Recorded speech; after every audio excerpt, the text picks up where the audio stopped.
Pull the blanket just a little closer. Let your shoulders drop away from your ears and let the weight of the day begin to dissolve. Tonight, we are going somewhere very far away, a place lit by a golden tree so tall it scrapes the underside of the clouds. A place where gods are not distant and unknowable, but present, complicated and heartbroken. A place where the ground itself holds memory, where ruins remember what they used to be, and where the wind carries the names of the dead. Tonight, we are going to the lands between. You do not need to have held a controller or touched a keyboard to understand what lives in this world. The story of Elden Ring is not really a story about combat or conquest. It is a story about power, what it costs to hold it, what breaks when it is taken away, and what kind of world can be built in the wreckage. It is a story about gods who were once people, and people who might yet become gods. It is a story about a mother's grief so profound it cracked the heavens. It is, in the quietest and most surprising ways, a story about what it means to be free. So let us begin at the very beginning, long before the golden tree, long before the divine queen, long before any of the names you may already know. We begin in a time so ancient it has no name, only a feeling. The feeling of something vast and primordial, like standing at the edge of a sea before the first boat was ever built. Breathe slowly. We have all the time in the world. Part 1. Before the light, the primordial age, the one great and the splitting of all things. Before there was a lands between, there was something called the one great. This is a concept spoken of only in fragments, in whispers passed through the game's most hidden corners, found in the words of desperate wanderers and half-broken prophets who have touched something they were not supposed to touch. The one great, as best as can be understood, was a state of total unity. Not peace, exactly, not silence, exactly, but a kind of completeness, where all things that would ever exist were compressed into a single incomprehensible whole. The greater will, an entity so vast it does not truly exist within any world but looks down upon them from somewhere outside the fabric of reality, shattered the one great deliberately. This shattering was not a catastrophe. It was an act of creation. By breaking the one great apart, the greater will seeded existence itself. Out of that fracture came individual worlds, individual lives, individual meanings. The lands between is one of those shards, one of those pieces of a once whole cosmos, floating in a vast and lonely dark. This is a strange and haunting truth to hold at the beginning of our story. Everything that has ever lived in the lands between, every dragon, every giant, every god and beggar and forgotten soldier, exists because something infinite and incomprehensible chose to be less. The world was born from a kind of sacrifice, or perhaps from a kind of ambition. The greater will splintered wholeness into pieces so that those pieces could be governed, guided, shaped. And from the beginning, that is the tension at the heart of everything. Freedom born from fragmentation, meaning born from loss. The primordial crucible, life without definition.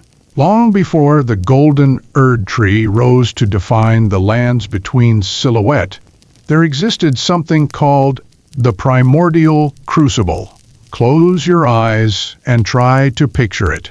Imagine a great tree, older than memory, older than language, rooted in the deep earth of the lands between, its bark rough and dark and wise, its canopy spreading not in gold, but in something more ambiguous, more alive.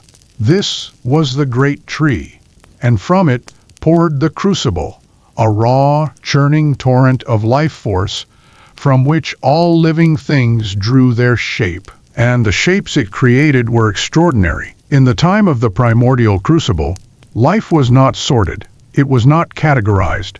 Human forms walked the world, yes, but they might carry scales along their arms, or bear the vestigial tail of some ancient beast, or have gills behind their ears that still remembered the sea. The people born from the crucible were blended things, not hybrids in the sense of being mistakes, but composites in the sense of being complete. They carried within their bodies the memory of every evolutionary road not taken, every shape that life had tried and set aside. To look upon a crucible knight, one of those ancient armored warriors who still serve the deepest layers of the Lands Between's history, is to look upon a body that contains multitudes. Their armor reflects this. Their incantations carry this. The aspects of the crucible, as the spells are called, allow a wielder to briefly manifest these ancient traits, a tail erupting from the spine, breath made of primordial fire, the hardened hide of something half-dragon. The crucible was not simply a biological phenomenon. It was a philosophical state, life without hierarchy, life without the rigid taxonomy that would come later, under the golden order of the Erdtree. In the time of the crucible, a strange, four-winged, stone-bodied creature could be as sacred and as valid as anything else that drew breath. The world was not organized. It was alive. The ancient dragons, lords of storm and stone. Among the most magnificent beings to emerge from the crucible's churning were the ancient dragons, not the creatures of fire and wing you may picture from other stories, though they breathed fire certainly. What set the ancient dragons apart was their relationship with lightning, red lightning, lightning that crackled and bent and behaved more like a living thing than a natural force, that could be shaped into glaives and hurled with terrifying precision, that came not from the sky but from within the dragon itself, drawn up from some reservoir of primordial power that ordinary creatures could not touch. Picture them against the sky of a Lands Between, still unmapped, still unnamed. Four-winged silhouettes against a bruised and stormy horizon, their bodies massive and gray as storm clouds themselves, their wings catching the light like slabs of ancient stone. They did not simply dwell in the world, they presided over it. They were enormous and long-lived and fiercely intelligent, and they had built something remarkable, crumbling Farum Azula. Even today, in the broken, grief-soaked aftermath of everything that follows in our story, Farum Azula is one of the most breathtaking places in the Lands Between. It is a city in the sky, not metaphorically, literally, a vast complex of towers and bridges and stone platforms floating within a perpetual hurricane, suspended above the earth, as though gravity had simply been asked politely to look the other way. The hurricane that holds Farum Azula aloft is not a storm in any ordinary sense. It is a wound in time. A place where the present and the past have blurred together, where the air smells of before, and the light falls at angles that don't quite match the position of the sun. At the height of the dragon civilization, Farum Azula was not crumbling. It was magnificent, a seat of culture, of spiritual practice, of something that might even be called governance. The beastmen who served the dragons, towering leonine creatures with golden fur and the bearing of devoted priests, tended the great stone altars and maintained the sacred rituals that kept the relationship between the ancient worms and the land in balance. And at the center of it all, at the very heart of the storm beyond time, sat Dragon Lord Placidusax. Dragon Lord Placidusax, the first Elden Lord. Placidusax is one of the most important and least understood figures in all of Elden Ring's history. And part of what makes him so resonant is precisely his incompleteness. What we know is this: he was the Elden Lord of the age before the Erdtree, which means that before Marika, before the Golden Flame, before the formal institution of the Golden Order, there was another Elden Ring, another structure of divine authority, and Placidusax sat at its center. The Elden Ring, we will come to understand, is not simply a treasure or a weapon. It is a concept made physical. The laws of the world, the organizing principles of reality, compressed into a golden form and held by a chosen vessel. To be an Elden Lord is to be the hand that holds that concept, to be in service to the god that shaped it. Placidusax was that hand. He served a god whose name is lost to us now, a god that preceded the greater will's influence on the Lands Between, a god tied to the ancient power of the storms and the dragons, and something wilder and older even than those. And then that god fled. We do not know exactly when. We do not know why. We know only that Placidusax's god abandoned the lands between, abandoned its Elden Lord, left without explanation or farewell. And Placidusax, this being who had ruled in divine service for longer than most civilizations have existed, chose to wait. He curled himself into the heart of the storm. He closed his enormous, multi-headed form. The beastmen became his mourners and his guardians. And Farum Azula slowly, over the centuries and the millennia, began to crack and crumble around the vigil of its lord, a great city becoming a monument to absence, preserved in the amber of a hurricane. To find Placidusax in Elden Ring is an experience unlike any other boss encounter in the game. You must seek him out, not following a main path, but wandering to a broken bridge, leaping down into a lower platform, and lying upon the body of an ancient stone beastman to be drawn back through the distortion of time into his resting place. He does not attack you immediately. He unfolds, slowly, as though waking from a dream so old that the waking itself takes time. He has two heads, one where there were once more, the other heads lost to some ancient wound, or perhaps to grief, torn away in the same moment his god departed. He is colossal, and wounded, and still terrible in his power. And when you face him, you are not simply fighting a dragon, you are fighting a testament to loyalty, an act of faith that has lasted longer than most civilizations. There is something profoundly melancholy about Placidusax. He is perhaps the purest expression of a theme that runs through the entire game, the tragedy of devotion given to something that cannot hold it. He waited for a god that never returned. He became ancient in his waiting, and when the world changed around him, when new powers arrived and the Erdtree rose to replace the old order, he did not adapt or rebel. He simply waited in his hurricane for something that would never come. Let that image settle with you for a moment. A god king in a broken sky city, his people slowly diminishing around him, his world slowly falling apart, waiting for a return that may never have been promised. The Dragon War and the Last Warriors. As the Greater Will began to extend its influence over the lands between, as the new power of the Erdtree began to take hold, and the Golden Order began its rise, the ancient dragons did not simply step aside. Some of them resisted. Not Placidusax himself, who had retreated into his timeless vigil, but other dragons, proud and fierce and unwilling to see their age eclipsed without at least bearing witness. The greatest of these moments of resistance came in the form of a dragon named Grandsax, a beast of legendary size. In Leyndell, the royal capital that would eventually be built upon the ruins of the ancient world, you can still see the husk of Grandsax's enormous body draped across the city's walls like a monument to defeat, an ancient anchor still embedded in the stone from when he struck. He attacked the capital. He nearly succeeded in destroying the heart of the new divine order. And he failed. In the aftermath of Grandsax's attack, something unexpected happened. Some of the human knights who served the Erdtree found themselves not diminished by the experience of facing the ancient dragon, but elevated. They had looked upon something so old and so magnificent that ordinary divine faith seemed insufficient.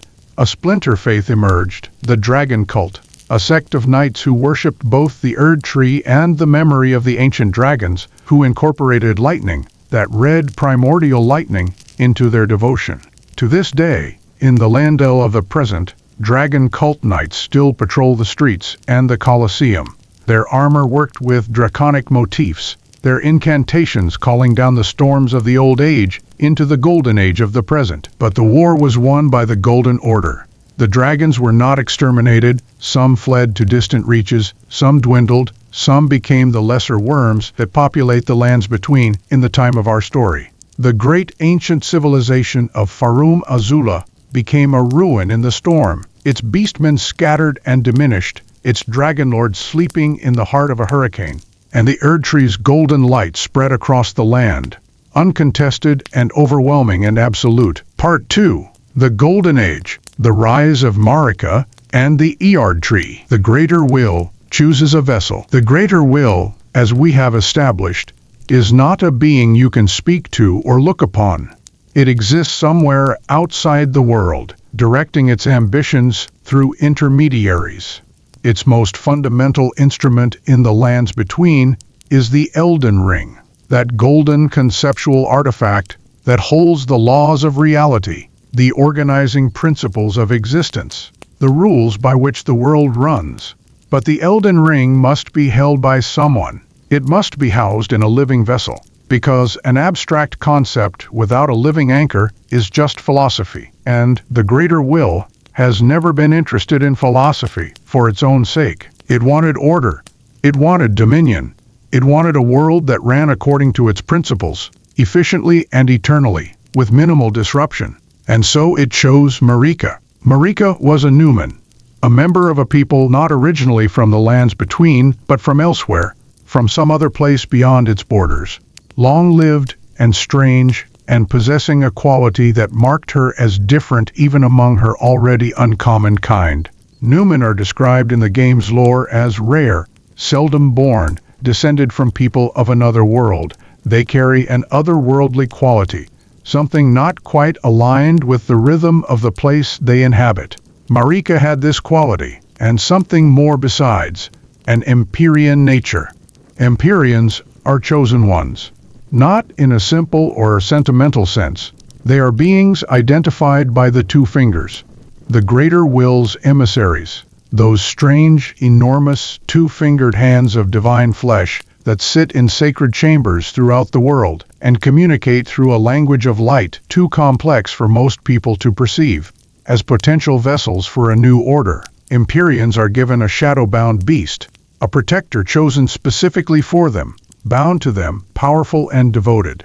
Marika's shadow was Malekith. Malekith, remember that name, it will return. Malekith and the sealing of death. Before Marika could establish her golden order, there was a problem. A god. The glow-eyed queen was a being of tremendous and terrifying power, and her power was specifically the power of death. Not ordinary death. Not the kind that comes for everyone eventually. True death, destined death, as the game calls it. The capacity to end something so completely that no vestige of it remains, that no golden grace returns it to the cycle of reincarnation, that it is simply, fully, finally gone. The glow-eyed queen commanded the Godskin Apostles, a sect of god hunters whose black flame could kill divine beings, beings that were supposed to be beyond death's reach. This was deeply threatening to Marika's project. If her golden order was to promise eternity, if the core contract of the Erdtree was that those who lived under its grace would die and return, cycling through existence in perpetuity, then true death was the enemy. True death was the one thing that could break the promise. Malekith defeated the glow-eyed queen. He was powerful enough, fierce enough, devoted enough, and in the aftermath Marika extracted the rune of death from the Elden Ring, the fundamental principle of finality, of true ending, and gave it to Malekith to seal within himself. Within his black blade, a weapon that carried death's true power locked away so deep it could not escape without deliberate release. This was the act that truly founded the Golden Order. The moment destined death was sealed away, the world changed. Mortality became a cycle instead of an ending. Grace flowed through the Erdtree like a river, and when people died, their souls returned to the roots, were absorbed, were given back. Death was not gone. People still died in the ordinary sense, still felt pain and loss and grief. But true death, the kind that erased you entirely, the kind from which there was no return, that was locked away, hidden, kept safe in the belly of a devoted beast. What Marika had created was not immortality exactly.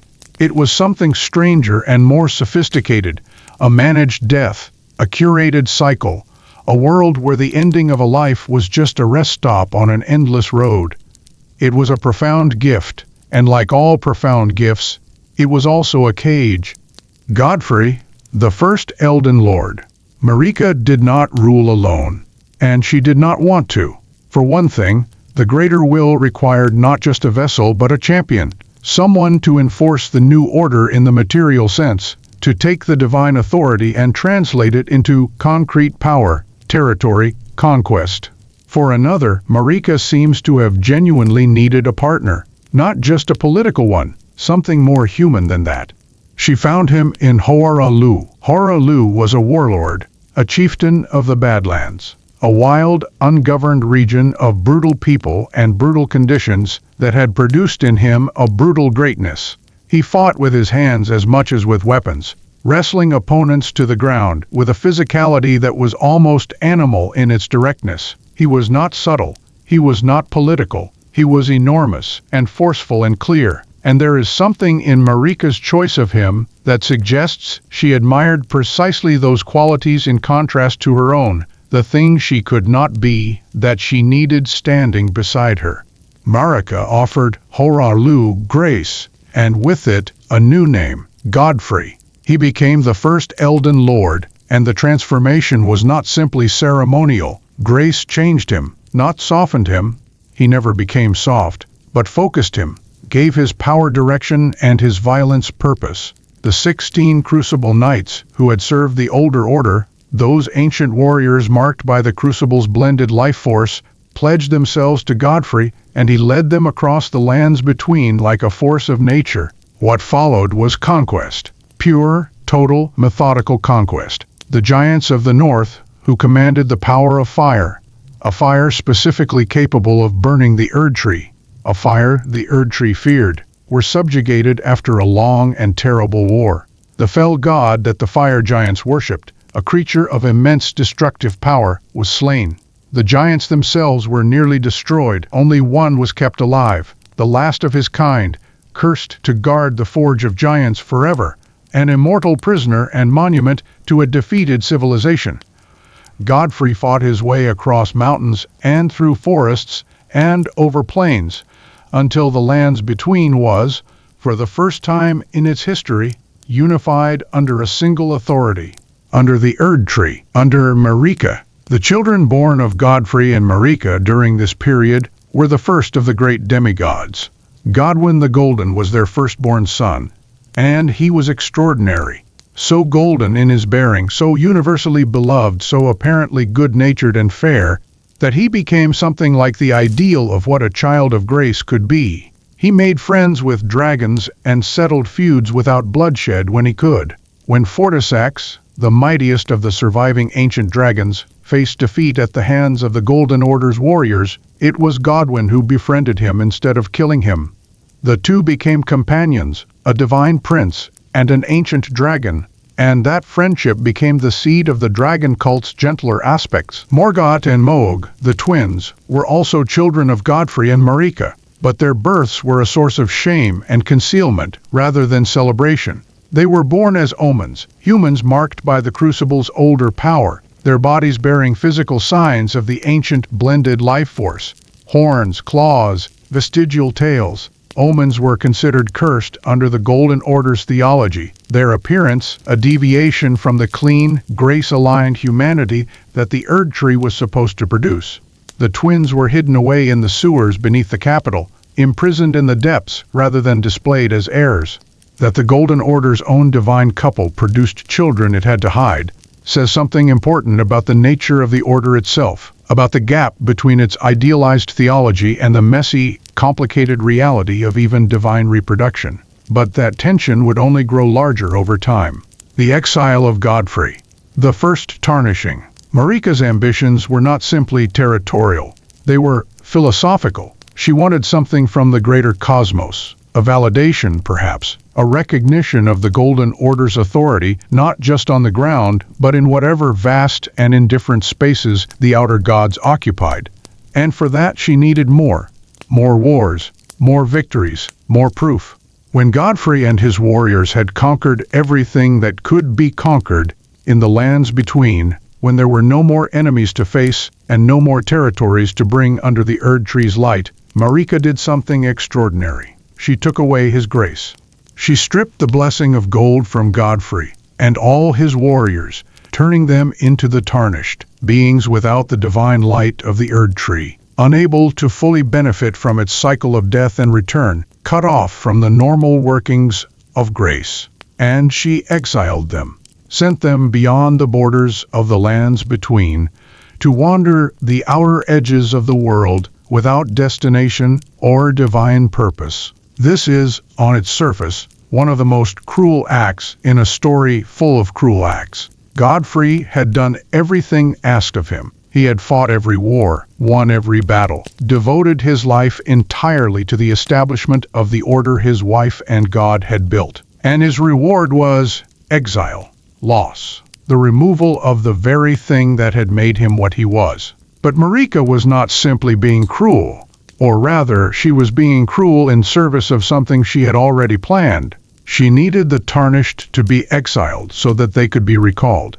She needed them to lose grace so that she could one day return it to them. The exile was the first movement of a longer strategy, a preparation for a contingency she had already foreseen, for a future in which the Golden Order would be broken and a new one would need to be built. She was, even then, planting seeds for a harvest she knew was coming. Because Marika had already begun to doubt, already begun to question, already begun to wonder whether the Greater Will's order, the order she had spent her divine life building, was truly a good thing, or whether it was simply a more elegant form of control. Radagon, the red-haired champion. After Godfrey's exile, Marika took a second consort. And the choice she made, and what that choice reveals, is one of the most extraordinary aspects of the entire lore. Radagon began his story as something very close to an enemy of Marika. He was a champion of the Golden Order, devoted, powerful, gifted with both magic and incantation, red-haired in a way the game's lore connects to the fire giants that Godfrey had previously defeated. Giant's red braid, an item in the game, notes that Radagon despised his own red hair and that every giant shares the same coloring, hinting at some connection, perhaps a curse, perhaps a mark of something older in his blood. He led military campaigns on behalf of the Order, and one of his campaigns brought him into conflict with Queen Ranni of the Full Moon. Ranni was the head of the Academy of Raya Lucaria, a vast institution of sorcery built into the mountains of Liurnia, its towers rising from a great lake that reflected the stars at night. She was brilliant and powerful, and she commanded the resources and loyalty of an entire magical academy. Radagon led a war against her, and then, in one of the Lands Between's great romantic mysteries, he stopped fighting her and married her instead. The war ended. The great rune of Ranni's full moon was given to Radagon as a token of love, and he left it with her when he departed, a gift so profound it became embedded in Ranni's very being, a source of her power for everything that followed. Their union produced 3 children, Radon, Rykard, and Ranni. And then Radagon left. He left Ranni and went to Marika, and Marika took him as her second consort, her second Elden Lord. Here is where the story becomes deeply strange and deeply significant, as the players of Elden Ring discover through careful exploration and a brilliant, almost cruel reveal deep in the royal capital. Radagon is Marika. They are not simply 2 people who married, they are 2 expressions of a single being, 2 personalities, 2 faces, 2 ways of moving through the world that share an origin so fundamental that calling them separate people is, in the end, not quite accurate and not quite inaccurate either. How this happened is not explicitly explained. The game's lore suggests several interpretations. One is that Marika, as an Empyrean, had the capacity to split her divine nature, that the Greater Will itself may have had a hand in creating Radagon as a kind of counter-self, a champion of the Order embedded within the goddess who embodied it, to ensure that even Marika's own doubts and rebellions would be checked by a part of her own nature. Another is that Radagon represents Marika's most dutiful self, her most devoted and obedient aspect, separated and given its own form so that she could be both the vessel of the Order and its most committed enforcer simultaneously. What is clear from the game's lore is the profound contradiction they represent. Marika would shatter the Elden Ring. Radagon, in that same moment, would attempt to repair it, hammering at its fragments with divine tools even as his other self destroyed it. 2 impulses, 2 directions, a being at war with itself, each half of one soul pulling in a different direction, the whole of it locked in a golden tree and punished by a god for its own rebellion. Together, as second-generation parents, Marika and Radagon had Miquella and Malenia, twins, just as Morgoth and Mohg had been twins in the first generation. And just as those first twins had been marked by the Crucible and hidden away, these second twins were marked by something else entirely, something the game calls afflictions. Miquella was cursed with eternal childhood. Despite his extraordinary intelligence, his breathtaking capacity for magic and empathy and a kind of golden allure that drew all beings to him instinctively, his body would not grow. He remained small and young-looking no matter how much time passed, his power trapped in a frame that looked like a child's.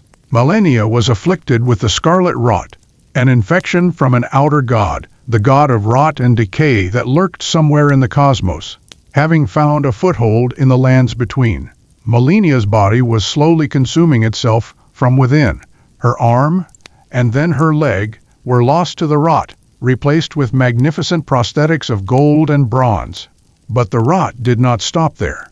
It simply paused, held at bay by her extraordinary will, and later by an unalloyed gold needle, crafted by her brother, the only substance that could disrupt an outer god's influence. She burned with something that was simultaneously beautiful and horrifying, a goddess of death blooming from within, her rot waiting for the moment her will faltered. The Golden Age, peace and its price. Under Marika, under Radagon, under the glowing canopy of the Erdtree, the lands between experienced something close to a golden age. This is not simply rhetorical. The evidence is everywhere. In the Colosseums built for friendly combat, grand arenas where warriors tested themselves against each other in contests of skill rather than wars of survival. In the Academy of Raya Lucaria, where sorcerers studied the nature of existence with intellectual freedom and remarkable depth. In the Dragon Cult, where the old draconic reverence was woven into the fabric of a new faith without being destroyed. In the Halig Tree, that miraculous, impossible tree grown by Miquella from his own golden hair, a haven he intended as a sanctuary for those the Golden Order excluded, those marked as impure, those the Erdtree's grace could not touch. The lands between was not a perfect place. No world governed by power ever is. The omens were still imprisoned.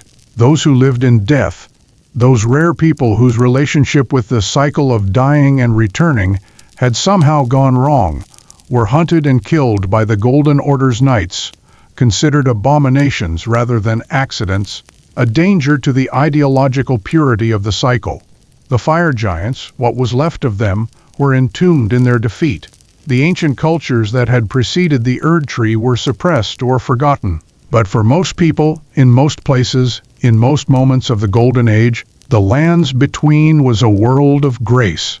Gold colored everything. The blessings of the Erdtree reached ordinary people as a warmth felt in the chest, a gentle light at the moment of death that promised return. There were sights of grace, those warm golden pools of light set into the earth at significant locations, where travelers could rest and feel the Erdtree's presence close and kind. It was beautiful, and it was about to end. Part 3. The Night of the Black Knives. A darkness on a winter night. Imagine the capital, Leyndell, the royal city of the Erdtree, built around the enormous Erdtree roots that emerge from the earth like the fingers of a buried god. A city of golden architecture, of great walls and noble houses, of knights in elaborate armor and scholars in robes heavy with learning, the center of the world, the heart of everything, protected by the most powerful military force ever assembled in the lands between, blessed continuously by the direct light of the Erdtree overhead. Now imagine a single frozen winter night, the kind of cold that makes sounds travel farther and light look sharper. The stars in precise, bright points above the capital's golden rooftops. And moving through that night, swift and purposeful and utterly silent, a group of assassins. The Black Knife assassins were women, all of them women, and they were Numen, that same rare otherworldly people that Marika herself was descended from. The game's lore notes this pointedly. The assassins had close ties to Marika herself, which is one of the reasons the conspiracy of the Night of the Black Knives has haunted lore scholars ever since. The weapons they carried were daggers, strange misshapen blades that had been subjected to a ritual most would have called impossible, a fragment of the Rune of Death. The great principle of finality that Malekith kept sealed within himself had been stolen and used to imbue these blades with destined death. Something that could kill divinely. Something that could make even a demigod die not just in the ordinary cycle, but truly, completely, permanently. Ranni's design. This is where Ranni enters our story, and she enters it as one of the most morally complex figures in a game full of morally complex figures. Ranni was a daughter of Radagon and Rennala, one of the 3 children born of the strange marriage that ended a war. She was an Empyrean like her father's other self, Marika. The 2 Fingers had recognized her as a candidate for godhood, a potential vessel for a new age. This meant something terrible and specific in the Golden Order's theology. It meant that Ranni was being groomed to become the next god, to take Marika's place, to serve the greater will as its vessel in the lands between. After Marika was done, Ranni wanted none of this. She was brilliant and cold and clear-eyed in a way that cut through the Golden Order's comfortable certainties like a blade through silk. She could see what the greater will's order actually was, not a gift, not a divine protection, but a system of control, a world locked into a cycle, not for the benefit of its inhabitants, but for the benefit of the power that ran it. And she refused. Completely, privately, with the methodical determination of someone who has thought carefully about an unacceptable situation and decided to dismantle it rather than endure it. She stole a fragment of the Rune of Death from Malekith. This alone is a statement of breathtaking audacity. Malekith was enormously powerful, ferociously devoted, the kind of being not easily approached without detection. That Ranni succeeded tells us something about her patience, her intelligence, her willingness to plan across great lengths of time. She used the stolen fragment to forge the Black Knives, and then she orchestrated the night. Her stated goal was specifically this. She wanted to sever herself from her own Empyrean body. She wanted to leave the flesh that the greater will had identified and chosen and break free of its expectations entirely. If another demigod died on the same night, if the Rune of Death split between 2 deaths simultaneously, then neither death would be complete. Godwyn would die in his soul, leaving only his body behind. Ranni would die in her body, leaving only her soul behind. She would transfer that soul into a doll, a small, beautiful porcelain doll made in the image of her teacher. She would become free. Free of the greater will's selection. Free of the Empyrean's fate. Free in a literal and unprecedented sense. Whether she ordered Godwyn's death specifically, or whether she simply knew her plan required a simultaneous demigod death and allowed that death to happen while she pursued her own escape, is one of the lore's most debated questions. She has never, in the game's dialogue, directly admitted to ordering the assassination. She admits to stealing the Rune of Death. She admits to the ritual. But she keeps the precise question of responsibility carefully ambiguous. The death of Godwyn the Golden. Godwyn was the most beloved of Marika's children. He was the ideal, the proof that the Golden Order could produce something genuinely good, something that lived up to its own theology. He was kind, he was powerful, he had befriended an ancient dragon and turned an enemy into an ally. He was, by all accounts, exactly what a demigod son of grace ought to be. The assassins found him in Leyndell. They killed him with blades imbued with destined death, but because the Rune of Death was only a fragment, and because it was splitting simultaneously between Godwyn's death and Ranni's, what happened was incomplete in a profoundly disturbing way. Godwyn's soul perished, not his body. His body remained alive, in a terrible and wrong way, alive without consciousness, alive without the person that had made it worth living in. A body of a demigod, enormously powerful and suffused with divine grace, with nothing inside it anymore, just meat and gold and absence. He was interred deep beneath Lendl, in a place called the Deep Root Depths, laid at the base of the Erdtree's roots as a kind of desperate prayer, as though proximity to the tree might repair what had been broken. And the Erdtree's roots, reaching into the body of the first person to experience true soul death since Marika had sealed the rune of death away, were contaminated. The roots absorbed something of Godwyn's unnatural death. They became the vectors for a new and horrifying phenomenon, Deathroot, a growth of black matter spreading through the underground passages of the lands between, a contagion of death spreading through the very structure of the world, from the body of a dead prince. Those who encountered Deathroot and consumed it became those who live in death, people caught in the same wrongness as Godwyn, neither alive nor dead in the normal sense, existing in the gap between the two states, condemned to a kind of shambling half-existence that the Golden Order hunted with absolute mercilessness.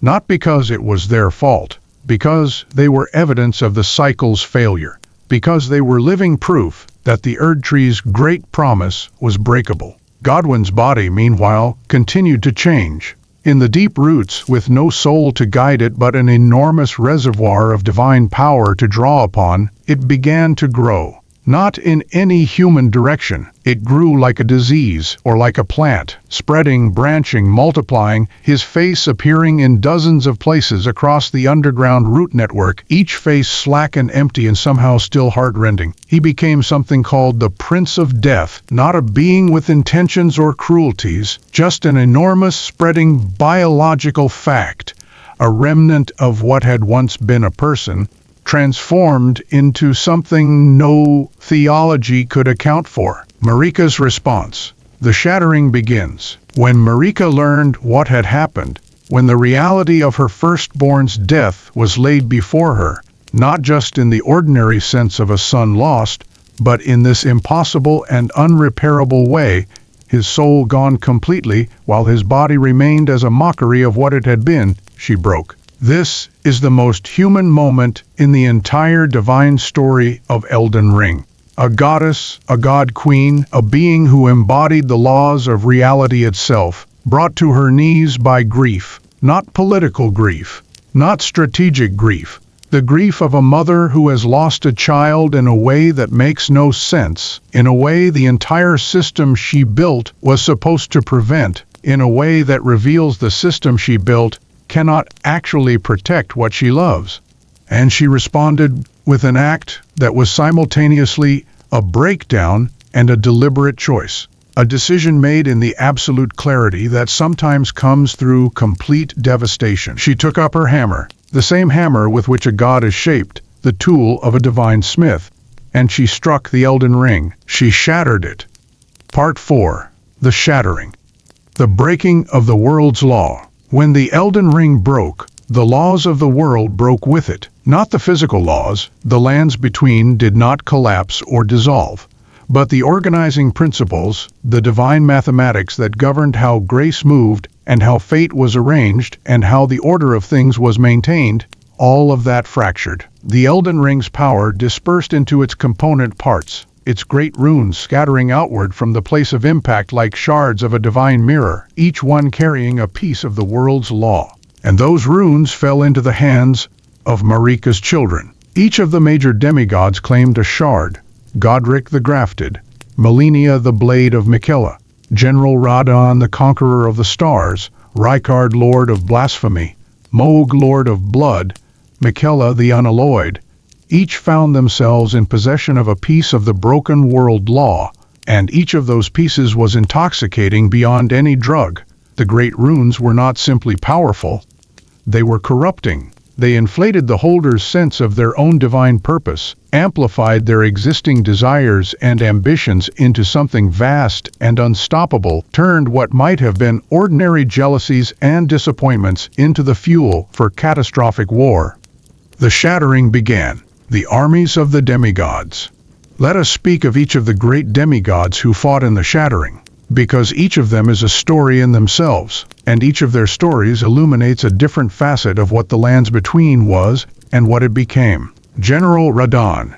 Radon was the son of Radagon and Rennala, which made him simultaneously a legacy of the old sorcerer's power of the Academy and the martial devotion of the Golden Order. He inherited his father's extraordinary physical gifts and something more, an affinity for gravity magic that was entirely his own development. A sorcery that bent the force of the stars to his will, that let him hold the very movement of celestial bodies in check through concentrated will, and the application of arcane understanding so profound it bordered on godhood even before the great rune came to him. He was enormous, truly enormous, not simply tall, but massive in a way that defied normal scale, a body so large and heavy that normal horses could not bear him. And so he found a small horse, a horse he loved, and spent years learning gravity magic specifically so that the horse could carry him, so that the weight of him could be borne not by the horse's legs, but by the subtle application of a force that barely allowed Torrent to feel the ground. He named the horse Leonard, and he loved Leonard with a plainness and sincerity that stands in beautiful contrast to the grandiosity of everything else about him. He held the stars at bay. This is not metaphor. Through the application of his extraordinary gravity magic, Radon literally prevented celestial movement, kept the stars from moving in the sky over Caelid, the land he had claimed. This was relevant because Ranni's plan, which unfolded in parallel to the Shattering, required the stars to move, required a specific celestial alignment. Radon, whether knowingly or not, was blocking her. He led the Redmane Knights, a force of exceptional loyalty and skill, into the Shattering's wars. He won battles. He conquered. He was, for a period, unstoppable. And then he met Malenia, Blade of Miquella. Malenia had never lost. This is stated plainly in the game, and the weight of that statement increases as you learn more about her. The Cleanrot Knights who fought under her banner had never been defeated in campaign, not once, across the entirety of the Shattering, and Malenia herself, cursed with the scarlet rot that bloomed inside her, denied victory by a body that was slowly consuming itself, still managed to be the most feared warrior in the lands between. She carried the unalloyed gold needle her brother Miquella had made for her, the only thing that could suppress the outer god of rot's influence within her body. As long as the needle held, she could fight without the rot consuming her. As long as she chose to hold back the deepest expression of her curse, she was simply the most lethal swordswoman in a world of lethal warriors. Her devotion to Miquella was complete and absolute, and perhaps the most touching relationship in the entire story. He was her purpose, and she was his protection. He worked ceaselessly to find a cure for her rot. She fought ceaselessly to make a world where he could grow safely. They were twins, and there was between them the kind of understanding that needs no explanation, the kind of knowing that comes from having been born together, from having shared everything from the very first moment of existence. When the Shattering came, Malenia fought in Miquella's name. She marched south from the Erdtree, winning battle after battle, until she faced Radon in Caelid. The battle at Caelid was perhaps the most consequential military engagement of the Shattering. Two of the most powerful demigods, their armies arrayed against each other in the red dust of a land that would not survive their meeting. It went on for an unimaginable duration. Neither could definitively defeat the other. Radon's armies held against Malenia's Cleanrot Knights. Radon's own power was enough to stagger even Malenia. And then, Malenia's needle broke. We do not know the exact mechanics of this moment, whether it shattered in combat, whether some interaction with Radon's gravity magic disrupted it, or whether Malenia simply chose to release the held breath of her curse in a final desperate act. The scarlet rot flower bloomed within her. In a moment of terrible and beautiful violence, she released everything she had been containing. Years of suppressed rot, the full unfiltered expression of an outer god's plague, in a single bloom of death. The scarlet Aeonia, a flower of rot made from a demigod sacrifice. Radon was struck by this release. His mind shattered. The intelligence that had made him a great commander, the care that had made him love a small horse, the extraordinary sorceress gift that had held back the stars, all of it dissolved. He became something that could only be described as feral, a massive body driven by hunger and instinct, wandering the ruined, now red landscape of Caelid, eating anything it could find. Malenia fell unconscious. The rot had taken the last of what she had. She was carried back to Miquella's Erdtree by a single surviving clean-rot knight named Finlay, an act of devotion so extraordinary, marching alone through a world at war, carrying her unconscious goddess, that it deserves to be remembered alongside any act of heroism in the story. Caelid became what it is in the present of the game's story, a red wasteland, the land permanently scarred by the scarlet rot, the sky perpetually dark with the residue of the bloom, the wildlife twisted and maddened, the people who remained transformed into hollow vessels of the plague, a civilization destroyed by a single moment of two gods meeting at full power. Godric the Grafted. Godric was Marika's kin, but lesser than the true demigods in raw power, and he knew it. This knowledge had shaped him into something grotesque. Where a truly powerful demigod might have responded to the Shattering with grandeur or tragedy, Godric responded with desperation. He fled from Malenia, literally ran from her, begging at her feet for mercy and being spared, an act of humiliation that clearly carved a deep wound in whatever remained of his pride. He had a great rune, yes, but he had not been born with the gifts that would let him rival Radon or Malenia in battle, and so he did what desperate people do when they feel inadequate. He started taking things from others. The grafting. Godric began collecting body parts. Not as a collector collects art with appreciation and care, but as a frightened child hoards resources with frantic urgency and no aesthetic principle. He took the arms of fallen warriors and grafted them onto himself. He took the wings and limbs of creatures. He accumulated dozens of extra appendages, stitching them together with golden thread and dark purpose, building himself into something that could not be called beautiful, but could at least be called massive. He held Stormvale Castle, a great fortress at the entry to the northern reaches of the lands between, and called himself Godric the Golden, claiming a heritage and a legitimacy that his physical form increasingly undermined. The castle was filled with people he had grafted into his service, people stripped of their autonomy and sewn into the machinery of his paranoid defense. He was not the most powerful demigod in the Shattering. He was the most afraid, and fear in someone with a great rune is a special kind of terrible. Rykard, Lord of Blasphemy. Rykard was another child of Radagon and Rennala, and he came to the Shattering with already formed heresies. He commanded Volcano Manor, a great estate built into the side of a volcano, its interior decorated with the comfortable aesthetics of an aristocratic retreat, overlaid with something deeply wrong, something that the comfortable furniture and civilized hospitality couldn't quite cover. Rykard's fundamental act of the Shattering period was to feed himself to the god-devouring serpent, a god of ancient and terrible aspect, a serpent that consumed divine beings, that had grown enormous on the power of what it had eaten. Rykard, with deliberate and arguably fascinating logic, chose not to fight this god but to merge with it, to become the consuming thing, to absorb the serpent as the serpent had absorbed everything it had eaten, gaining all of that power in a single extraordinary act of radical self-destruction as self-creation. He retained enough of his original self to continue speaking, to continue having desires and aesthetic preferences. But he was, in the most literal sense, no longer only Rykard. He was Rykard and the Serpent, a compound being of heresies who despised the greater will and everything it represented, and who continued to devour divine beings with a mixture of hunger and contempt.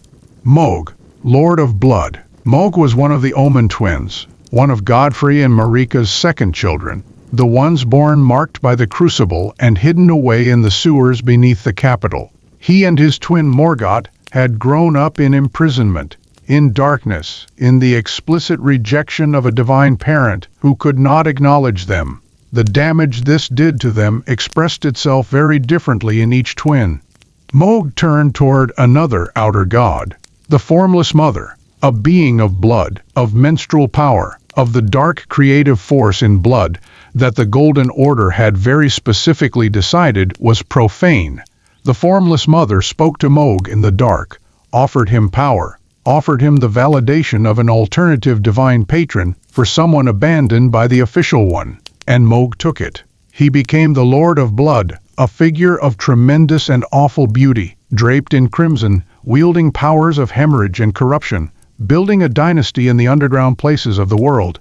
His ambition took a specific and deeply disturbing form. He wanted godhood for himself, not through power alone but through association with an Empyrean. If he could raise an Empyrean to true godhood, could become the divine consort to that god, he would elevate himself through proximity to divinity. He fixed his obsession on Miquella. He abducted Miquella from the Erdtree. Miquella had placed himself inside a golden egg, a cocoon woven of his own extraordinary hair, a device he had created as a means of forcing the growth his cursed eternal childhood body refused to achieve naturally. He was sleeping inside it, perfectly preserved, when Moog found him, and Moog carried him away, the sleeping golden child in his cocoon, to the underground palace he had built, and began the long, careful work of raising him to godhood through blood ritual. What Moog did not understand, and what the Elden Ring's lore reveals only slowly, is that Miquella had been planning all along. The theft of his body, the placement in the cocoon, these were part of Miquella's own design, not a vulnerability but a deliberate act. Miquella needed his body to be desecrated in specific ways to complete his own escape from the Golden Order's cycle. Moog's obsessive devotion was, in a sense, being used. But that is a story for a later chapter. Morgott, the last of all kings. Morgott is perhaps the most poignant figure of the Shattering. He was the other Omen twin, Moog's brother, born with the same marks, imprisoned in the same darkness, rejected by the same divine mother. Where Moog turned outward toward corruption and alternative power, Morgott turned inward toward something almost incomprehensible, devotion to the very system that had imprisoned him. He loved the Erdtree. He loved the Golden Order, not despite what it had done to him, but with a loyalty that transcended the personal, that looked at the institution he had been sacrificed for and decided to defend it anyway. He made himself Margit the Fell Omen, a disguise, a persona, a wandering warning figure who turned away those he deemed unworthy of approaching the Erdtree. He made himself Morgott, the Omen King, the self-proclaimed last of all kings, defender of Leyndell when every other demigod had abandoned their posts or turned their ambitions against the capital. He fought his siblings when they invaded the capital. He stood against Malenia's army, and Radon's forces, and every other power that moved against the Erdtree during the Shattering, not because anyone asked him to, not for reward or recognition or the undoing of his imprisonment, but because he believed the Erdtree was worth defending even by those it had wronged.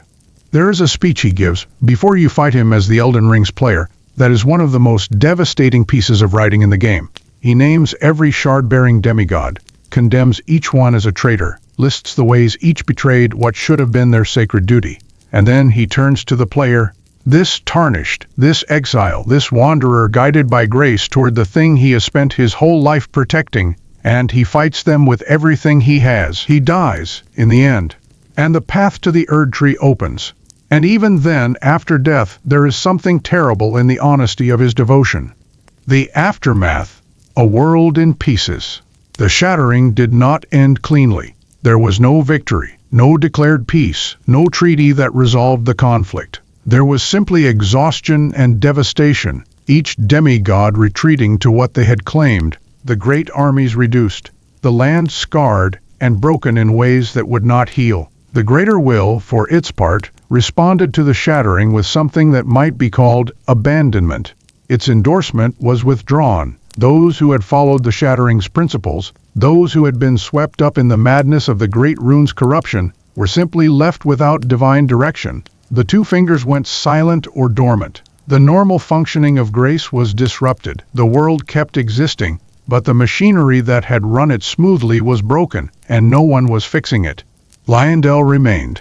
The Erdtree remained, sealed now behind a barrier of thorns, the roots and branches of the great tree grown into an impassable wall, as though the tree itself had retreated from the world, as though even the Erdtree was grieving or afraid or simply done.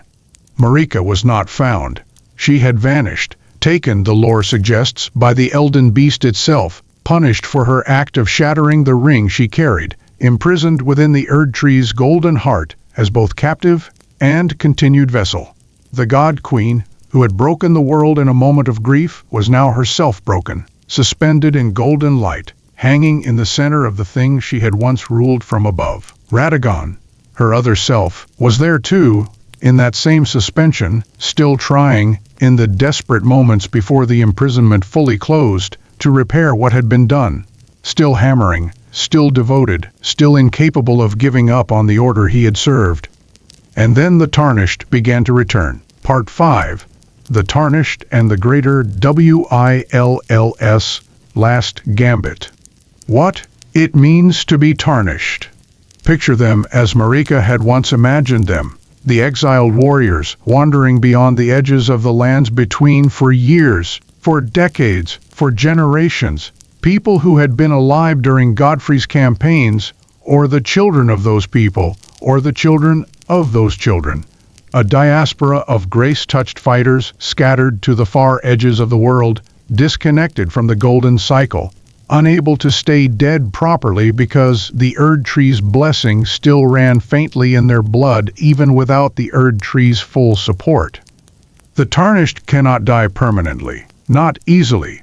They die and return, not in the clean, comfortable way of the Golden Order's full cycle, but in a rougher, more painful version, rising from defeat at sites of grace, drawn back by the faint echo of something that calls to them from the direction of the Erdtree. They are persistent in the most literal sense, not resilient exactly, because resilience implies an ability to absorb damage. The Tarnished simply refuse to stay dead, which is different and harder and often crueler. When Marika's grace returned to the Tarnished, or more precisely, when something called the guidance of grace began reaching them, those golden motes of light, visible to the grace-touched that drift on the wind in directions that matter, they began to move, not because they were commanded, not because an authority told them to, because the grace called, and they followed it, and the direction of that call was, come home, come back to the lands between, become strong, become an Elden Lord. Fix what was broken. This is the Greater Will's final gambit. The two fingers, still operating in their limited capacity, still reaching for connection with the Greater Will that may or may not be paying full attention anymore, have a plan. Find a Tarnished willing enough or desperate enough or simply alive enough to gather the great runes, defeat the Demigods, burn through the Erdtree's thorns, defeat whatever waits within, and repair the Elden Ring. Restore the Golden Order. Put the world back the way it was. It is, as plans go, simultaneously the most reasonable plan available and deeply, philosophically problematic, because the world that the two fingers want restored is the world that produced the Shattering. The order they want to re-establish is the order that Marika herself rebelled against. The cycle they want to restart is the cycle that locked away death and pretended that loss could be managed and that grief was a mechanical problem to be solved rather than a fundamental truth of existence. But the Tarnished comes anyway, guided by grace, by something that feels like purpose, by the simple fact of having been exiled and then recalled, of being a person the world once rejected and now desperately needs. Arriving at the lands between. The lands between in the time of the Tarnished is a ruin of its former self, but a ruin still magnificent in its scale. The Erdtree dominates the horizon from almost every high point, an immense golden structure that makes the sky look small around it. Its light the color of warm honey, its presence so overwhelming that it defines the direction of everything else.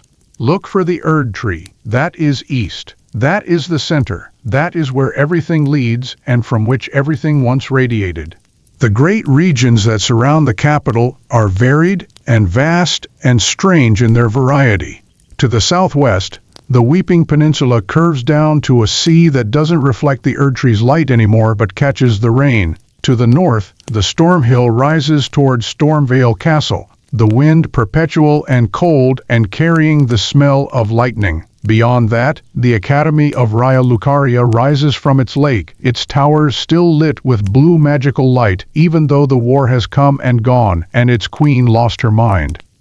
And Caelid, red, vast, sick Caelid to the east, the sky above it the color of a bruise, the animals that move through its dust storms wrong in their proportions and wrong in their behavior. Every living thing touched by the scarlet rot bloom that Melania released at the moment she chose to destroy herself and Radon together. You can smell Caelid before you can see it. You can feel it before you can name what you are feeling. A wrongness, a heaviness, the weight of a wound in the world that is not closed. The underground of the lands between is as complex as its surface. Beneath the streets of Lanedell lie sewers that open into vast subterranean spaces. The Siofra River, flowing through a landscape of bioluminescent plants and ancient ruins that predate the Erdtree entirely. Deeper still, the Nokron Eternal City and the Ainsel River, the remnants of a civilization that the Greater Will destroyed before the Erdtree was even planted, a people called the Nox, who built in the dark and worshipped a different kind of divine power. Deeper still, the deep-root depths, where Godwyn's body spreads through the roots like a slow tragedy in plant form. The Tarnished arrives at the shores of all this and begins to move. The sights of grace and the guidance of gold. The golden wisps, those small drifting motes of warm light that the Tarnished can see and follow, that drift on the wind in the direction of significance, of places where the story needs them. This is the guidance of grace.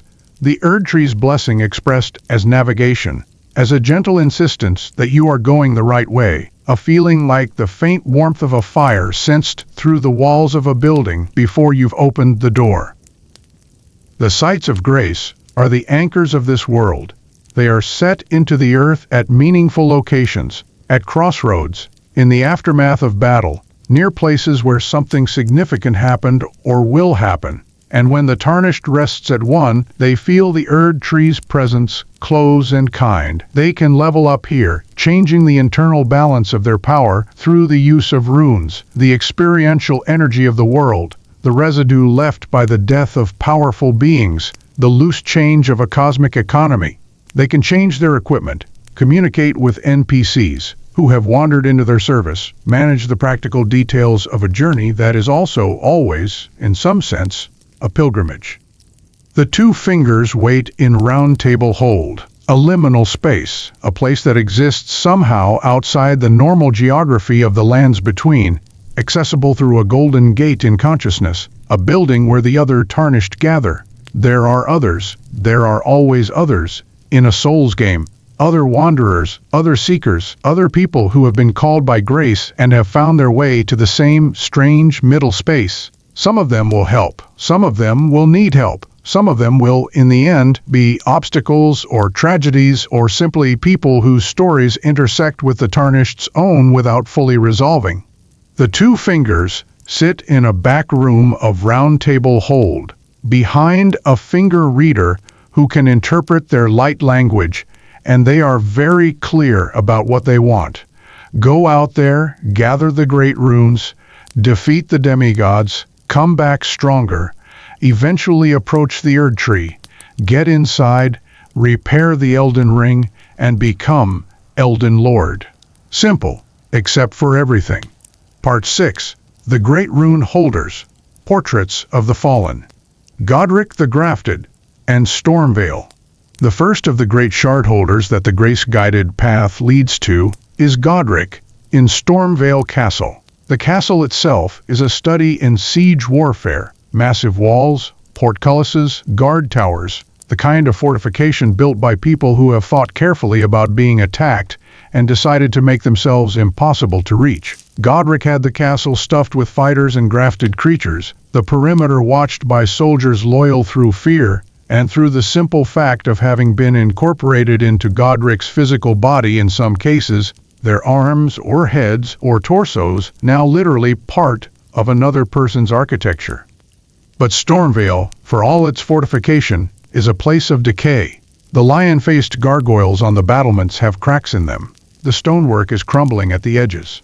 The soldiers have the look of people who have been holding a position for too long without relief, who have stopped believing in the purpose of the holding and begun simply holding out of habit. And Godric himself, in the throne room at the castle's heart, is a creature of enormous and pathetic grandeur. He is huge. The grafted limbs have made him massive, and he has grafted a dragon's forearm to his own wrist in the battle's second phase, so that he fights with both his own power and the borrowed power of a creature he killed. He speaks in a dialect of exaggerated nobility, calling himself a descendant of Godfrey, claiming a greatness that his every action undermines.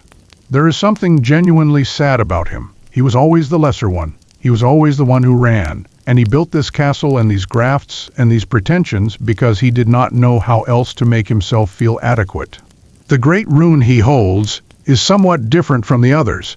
It can, under the right circumstances, restore a Tarnished's capacity to develop, to grow, to reach full potential. It's a rune of raw potential, of becoming rather than a rune of existing power. Even Godric's inheritance points toward the theme of inadequacy in search of sufficiency. Rennala, of the full moon, and the Academy. Rennala is not, strictly speaking, a great rune holder in the conventional sense.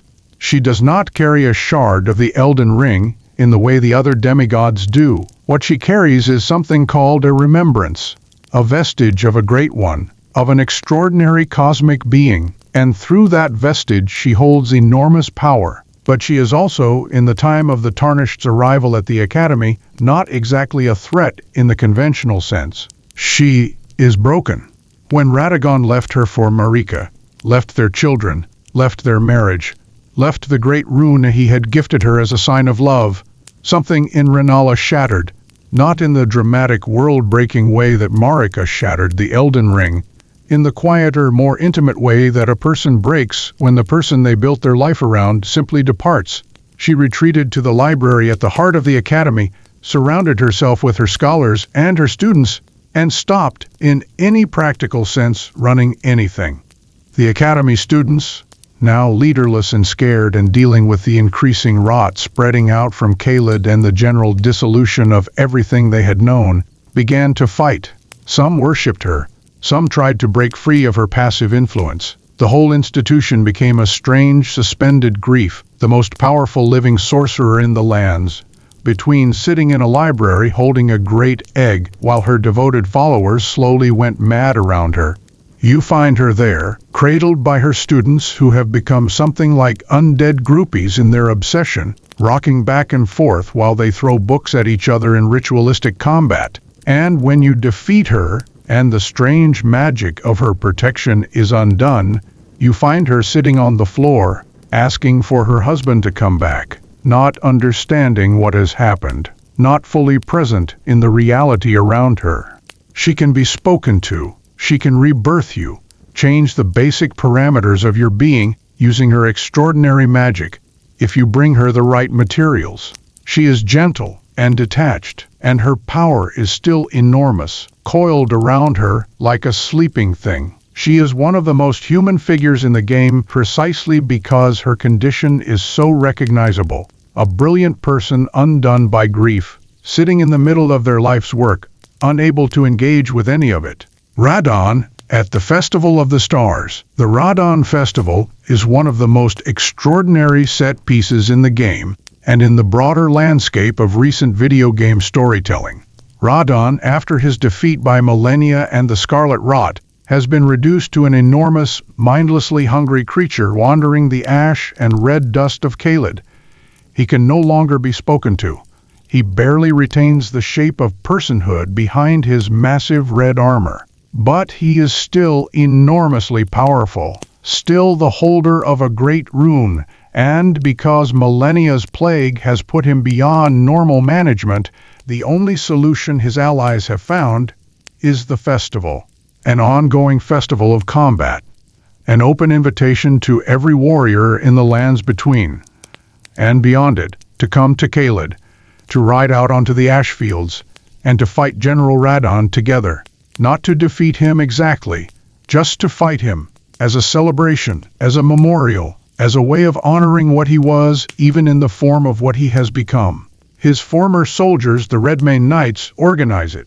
They speak of him with reverence and grief in equal measure. They want someone to end his suffering. They want someone to be worthy of the ending. The Tarnished rides out onto the field with every summonable ally available, knights and mages and wanderers and soldiers, and faces Radon at the scale he now exists, enormous, nearly incoherent, carrying his two greatswords crossed on his back because his arms are too degraded to hold them properly, riding little Leonard into battle because even in the madness of the rot, he has not abandoned his small horse. The battle is operatic. It ends when Radon falls, the stars resume their movement, and the celestial alignment that Ranni has been waiting for finally occurs. Radon dies, or as close to death as a demigod comes before a Tarnished, involves themselves in their fate, with something like dignity. And the sky above Caelid, for the first time in years, begins to move. Rykard and the Volcano Manor. The path to Rykard leads through one of the most philosophically interesting locations in the game, Volcano Manor. It is, on its surface, a manor, a grand, somewhat over-decorated residence built into a volcano, with comfortable furniture and good lighting, and the superficial warmth of a place where people are trying to be welcoming. The hostess, Tanith, is elegant and composed, and genuinely helpful in a number of practical ways. The guests are interesting conversationalists, and they are all, without exception, engaged in assassination. Volcano Manor is a hub of dissidents and recusants, people who have, for various reasons, decided that the Greater Will and the Two Fingers, and the whole project of restoring the Golden Order can perish. They recruit the Tarnished. They send them on missions against other Tarnished who are a little too enthusiastic about the Two Fingers plan. They are, in the moral landscape of the game, neither heroes nor villains, but something more complicated. People who have decided that the existing power structures of the lands between are not worth preserving, and who are willing to act on that conviction with extreme prejudice. Rykard sits at the bottom of all this, in the volcano's heart, half dissolved into the god-devouring serpent he has become one with. He speaks in a voice that sounds like it comes from several directions at once, deep and cold, and containing something like amusement. He invites the Tarnished to be devoured. He is, in his way, perfectly honest about what he is and what he represents. A total rejection of the Golden Order's values, including its aversion to consumption and dissolution. He finds the whole divine project slightly absurd. When Tanith, after his defeat, descends to the ruined throne room and begins to eat his remains, to consume the god as the god consumed others, there is something deeply disturbing and strangely touching about it. She loved him. She loves him enough to literally eat him, to keep some part of him inside her, to not accept the simple fact of his ending.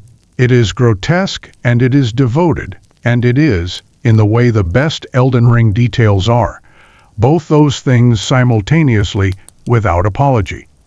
Mohg and the Underground Palace. To reach Mohg requires a descent into the underground world that forms one of the game's most rewarding and unsettling explorations. Through the streets of Leyndell, into the sewers, past the enormous and melancholy Omen King Morgoth's domain, through tunnels that go deeper and stranger, into the red palace that Mohg has built in the dark. Mohg's domain is beautiful, in the way that only things built by someone with terrible taste and unlimited power can be beautiful. The architecture is grand. The colors are deep reds and blacks. There are enormous pillars and vast spaces, and everything is soaked in the crimson of the formless mother's blood faith. It is simultaneously magnificent and oppressive. A throne room built by someone who desperately wanted to be taken seriously and is trying too hard. And in the center of it all, Miquella's cocoon, the golden egg, hanging above the altar, enormous and precious and motionless. Inside it, Miquella, sleeping, growing, whatever the process of his plan requires him to be doing. Mohg stands before it like a worshipper and a guardian and something more possessive than either, a figure of genuine power wrapped around a deep and desperate need to matter. The fight against Mohg is one of the more unsettling in the game, because he genuinely enjoys it. He invokes his blood rights with a kind of theatrical relish, calling down power from the formless mother in cascades of crimson that coat the arena. When he is defeated and falls, and you approach the cocoon and reach inside it, you find only a dried arm. Miquella has already left, has already completed whatever process required his body to be there, has already moved on to the next stage of a plan that was never about Mohg at all. The devotion Mohg had for Miquella was never returned. It was used. And when you pull the dried arm from the cocoon collapses, and Mohg's carefully constructed dynasty collapses with it, the whole palace reduced to the monument of a one-sided obsession. Part 7. The Tree and the Thorns. Leyndell, the royal capital. Leyndell is the city the whole game leads toward. Everything else, every region, every dungeon, every demigod and ruin and underground wonder, is context for this. The royal capital, the center of the Olden Order, the place where the Erdtree's roots emerge from the earth and become architecture, where the massive dragon Gransax still hangs across the walls like a monument to the last serious challenge the ancient order faced, where every street and building and coliseum carries the weight of centuries of divine governance. Walking into Leyndell the first time is one of the most memorable experiences the game offers. The scale is overwhelming. The Erdtree dominates the skyline even from within the city, visible from everywhere, its golden light filtering down through the city's open spaces and coloring everything the shade of late afternoon even at midday. The architecture is enormous, not human scale but divine scale, designed for beings larger than ordinary people, walls and gates and columns that make the Tarnished feel small in a way that is both humbling and, somehow, appropriate. The city is not empty. It is full of tree sentinels and golden knights and the remnants of the Order's enforcement. It is full of the Crucible Knights who have been here since Godfrey's time. And somewhere in its depth, before you can reach the Erdtree itself, there is Morgott, the Omen King, the self-appointed last defender, the abandoned child who chose to defend the parents that abandoned him. Past him, the Erdtree awaits, and its entrance is sealed. The thorns of the Erdtree are not simply difficult. They are impenetrable. They glow with golden light, and they do not bend, and they do not care about the Tarnished's power or ambition or desperation. They are a closed door that cannot be opened by force. The two fingers, when consulted, indicate that they need time, thousands and tens of thousands of moons, to commune with the greater will and find another way. This is not a satisfying answer for anyone. Melina, the strange and generous companion who has been walking beside the Tarnished for the whole journey, appearing at sites of grace, offering rides on Torrent, speaking in riddles and observations, has one suggestion. The only thing that can burn through the Erdtree's thorns is the Erdtree's own fire, the flame of ruin, kept in the Forge of the Giants, the ancient fire that the fire giants once controlled, the only fire powerful enough to harm the Erdtree. But to use it requires a sacrifice, and Melina is the sacrifice. Melina's mystery and the Forge of Giants. Melina is one of the great mysteries of the base game. She appears at the start, seeking the Tarnished as much as the Tarnished seeks her. She has been looking for someone to take her to the Erdtree's inner sanctum. She carries a message, or believes she does. She thinks she may be carrying the words of Marika herself, though she cannot access those words. though the message is locked away behind a door she can feel but not open. She has an ember eye. One of her eyes, when visible, seems to hold a small, contained flame. This detail accumulates significance throughout the game until, in the final approach to the Forge of the Giants, it becomes clear Melina is connected to the Erdtree in a way that makes her specifically capable of being the kindling for the Erdtree's own fire. She is a being made, or marked, or prepared specifically for this purpose, and she goes to it with a sorrow and a clarity that is genuinely moving. She burns. The thorns do not simply melt. They char, they blacken, they pull back from the path, as though the fire has done something the thorns themselves cannot resist, cannot contain, and Melina is gone. But she is not gone in the ordinary sense. She will return in the game's possible endings. If the Tarnished chooses the path of the frenzied flame, she will return angry, she will promise revenge. The Forge of the Giants itself, that enormous installation in the northern mountains, where the last fire giant stands eternal guard, is another meditation on the game's great theme of preserved suffering. The fire giant was cursed by Marika, condemned to immortality as a guardian, his entire civilization destroyed, and his function reduced to a single endless task. He does not want to fight, but he must. His curse is that he has no choice, that even his survival is not his own but the property of the order that destroyed everything he loved. Into the Erdtree. When the thorns finally yield, when the path is open, and the golden light of the Erdtree pours out like a welcome or a challenge or both, the Tarnished enters something that exists at the intersection of nature and architecture, and something for which neither word is quite right. The interior of the Erdtree is the Erdtree's own body, its roots and branches forming chambers and passages, golden and enormous and lit from within by the same warm light that has defined the entire visual language of the lands between from the beginning. It is simultaneously the most beautiful and the most alien place in the game, a space that should feel welcoming because of its warmth and its scale, but instead feels like being inside something alive that does not know you are there. At the center of all of it, hanging from the golden heart, is Marika.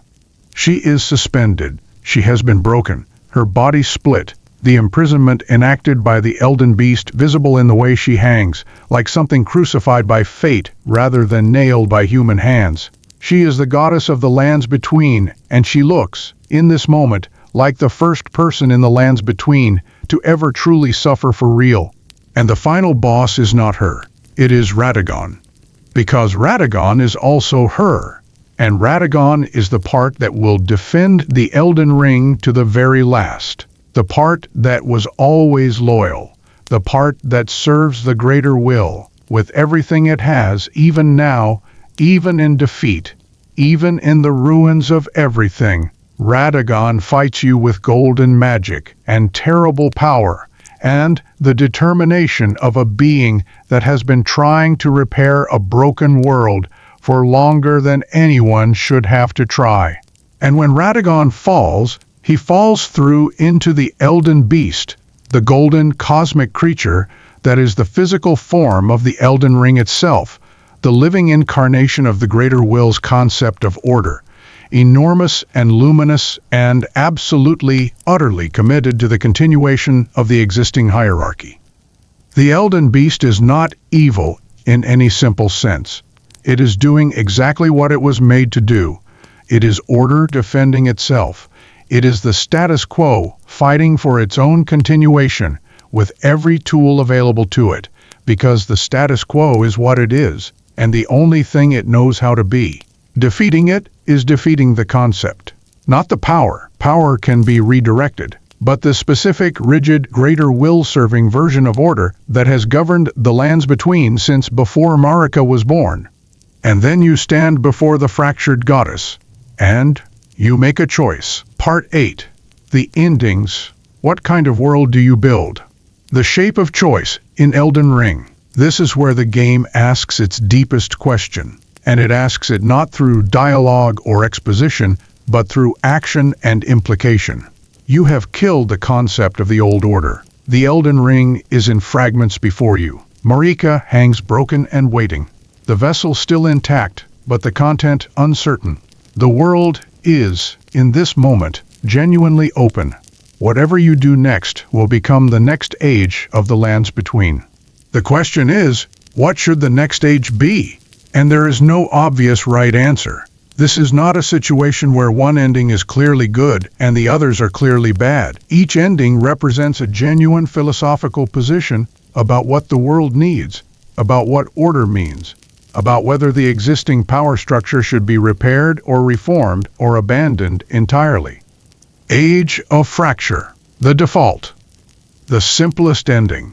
The Tarnished mends the Elden Ring with nothing added. No mending rune, no external influence, no ideological program. The Golden Order is restored in its fractured state, as stable as it was before the Shattering but without the ideological coherence of the original. The Tarnished becomes Elden Lord, sits on the throne, and governs whatever comes next. It is the least hopeful and the most honest of the Elden Lord endings. It acknowledges that the system is broken without pretending that the Tarnished has solved the fundamental problems. It is a new beginning, but a fragile one, and the world it ushers in is defined by its incompleteness. Some interpret this as tragic, others see it as appropriate. A world that has been through so much cannot be fixed overnight, and perhaps a ruler humble enough to acknowledge that is exactly what the lands between needs. Age of Order. Gold Mask's vision. Gold Mask is one of the stranger figures in the game's cast of supporting characters. He is a philosopher ascetic who has been studying the Golden Order's fundamental laws with the obsessive attention of someone who genuinely believes the existing framework can be perfected if only understood correctly. He does not speak. His companion, a priest named Corin, speaks for him, while Goldmask himself stands or crouches in postures of contemplation, his golden mask catching the light of the Erdtree. His discovery, and it is genuinely extraordinary if you follow his questline, is that Radagon is Marika, that the supposed champion of the Order and the supposed vessel of the Order are the same being, that the contradiction at the heart of the Golden Order, the fact that Radagon tried to repair what Marika destroyed, was an internal contradiction within a single divine being rather than a genuine disagreement between two parties. This matters because it means the Golden Order's authority structure has a fundamental flaw. The vessel it depends on is the same being that rebelled against it. Goldmask's proposed solution is a mending rune that attempts to perfect the order based on his understanding of this truth, to create a golden order that accounts for the contradiction, that incorporates the flaw rather than pretending it doesn't exist. Age of Order is the ending of intellectual ambition, of the belief that the existing system's problems are problems of understanding rather than problems of fundamental design. Whether it works is left beautifully uncertain. Age of Duskborn, the Prince of Death's vision. Fia is the deathbed companion, a woman who holds dying people and takes their warmth and fear and pain into herself, who has been doing this so long that she carries within her the accumulated experience of countless endings. She is gentle and a little sad and deeply committed to a theological position that the Golden Order considers heresy. She believes the dead should be allowed to truly die. The rune of death was sealed away by Marika to create the cycle of the Golden Order. But sealing death away, Fia's philosophy holds, is a profound cruelty. It traps people in a cycle they cannot exit. It means that the ending of a life is never truly an ending, that there is no true rest, that the Erdtree's promise of return is also a sentence of perpetual return. Those who live in death, the people caught in the wrong state between dying and returning, the people the Golden Order hunts, are, in this reading, not abominations but casualties of a system that decided death was the enemy rather than a natural completion. Fia's ending is the Age of Duskborn. She wants a world where destined death is restored to its proper place, where people can truly die, where the cycle allows for genuine ending as well as genuine beginning, where the principle of death is returned to the Elden Ring not as a contamination but as a necessary component. She carries the curse mark of death, and in her questline she seeks the Prince of Death himself, Godwyn's body in the roots, to create the mending rune of the Death Prince. It is a beautiful and melancholy questline, and it ends with an ending that is genuinely harder to evaluate than either the simple restoration or the intellectual perfectionism of the other Elden Lord variants. Age of Despair, the blessing of Dung Eater. Not all endings are positive. The Dung Eater is one of the most disturbing NPCs in the game, a figure of genuine grotesquerie and malicious philosophy who believes the world should be cursed, that every soul should be marked with defilement, that the cycle of the Erdtree should be disrupted not by perfecting it or by restoring death to it, but by contaminating it irreparably with a curse so comprehensive it affects every generation going forward. His mending rune, the rune of the fell curse, produces the Age of Despair, an age in which every soul is cursed, in which the Erdtree cycle is permanently defiled, in which every person born into the world carries the contamination of his philosophical program. It is an ending of nihilistic scope, and the game presents it without apology or softening as one of the genuine choices available to the player. Why include this?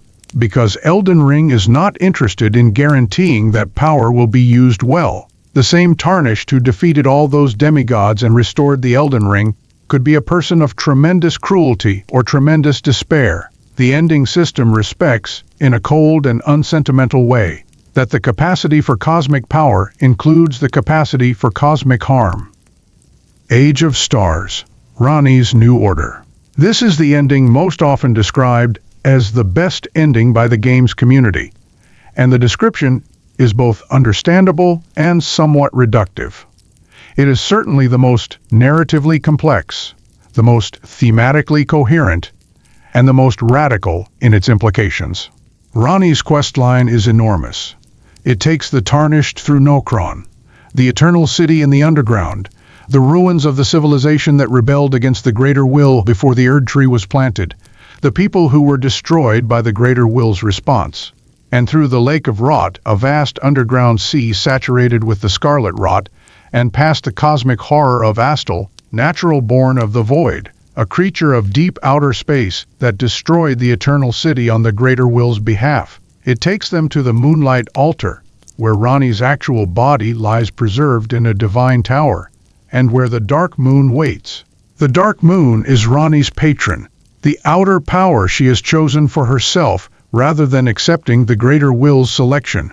It is associated with cold, with distance, with the wisdom of the stars rather than the warmth of the Erdtree. It is alien, and it is beautiful, and it represents the possibility of an order not built on the Greater Will's principles, not on the managed cycle, not on the sealed death, not on the hierarchies and the orthodoxies of the Golden Order. When the Tarnished completes Ranni's questline and chooses this ending, reaching for Ranni's summon sign instead of touching fractured Marika, the Age of Stars begins. Ranni takes the Elden Ring and departs with the Tarnished as her consort, carrying the laws of the world out among the stars, removing the Greater Will's influence from the lands between entirely. The people of the world are left free, free from the cycle, free from the Greater Will's direction, free to build something new without the cosmic weight of a controlling power deciding what their lives should mean. It is a cold freedom, a lonely freedom, a freedom that offers no guarantees and no warmth and no golden glow. But it is a freedom that Ranni has been working toward since the night she first stole the Rune of Death from Malekith's chest, that she has built toward through everything that followed, that she earned through loss and patience and an unwillingness to accept the world as it was handed to her. The final image of this ending is Ranni and the Tarnished flying away together, two small figures against the immensity of the stars, carrying a changed world into the unknown.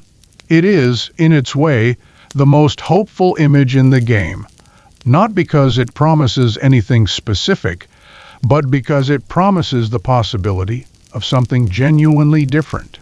Lord of Frenzied Flame, absolute ending. Then there is this.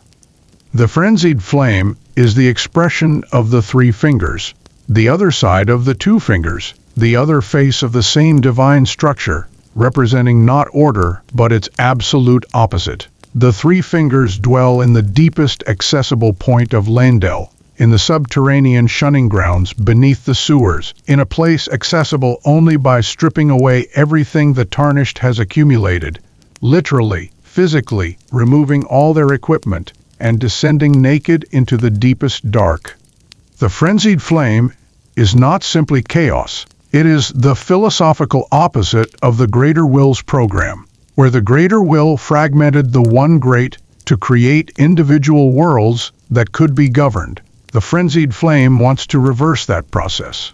It wants to undo the fragmentation. It wants to return everything to the One Great, to collapse all the individual pieces back into a single, undifferentiated whole, burning away the distinctions that allow governance, hierarchy, suffering, and meaning in equal measure. It is, in the very specific and literal theological context of Elden Ring's cosmology, not madness. It is a coherent position. If the One Great was whole before the Greater Will shattered it, then the world of fragmentation, with all its beauty and suffering and meaning and loss, is itself a wound. The frenzied flame would heal that wound by undoing everything.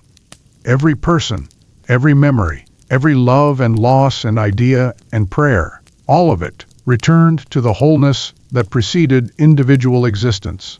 The Tarnished who chooses this ending goes to the Erdtree, not as an Elden Lord, but as the Lord of Frenzied Flame, their body marked by the three fingers embrace, their eyes burning with the yellow light of total annihilation.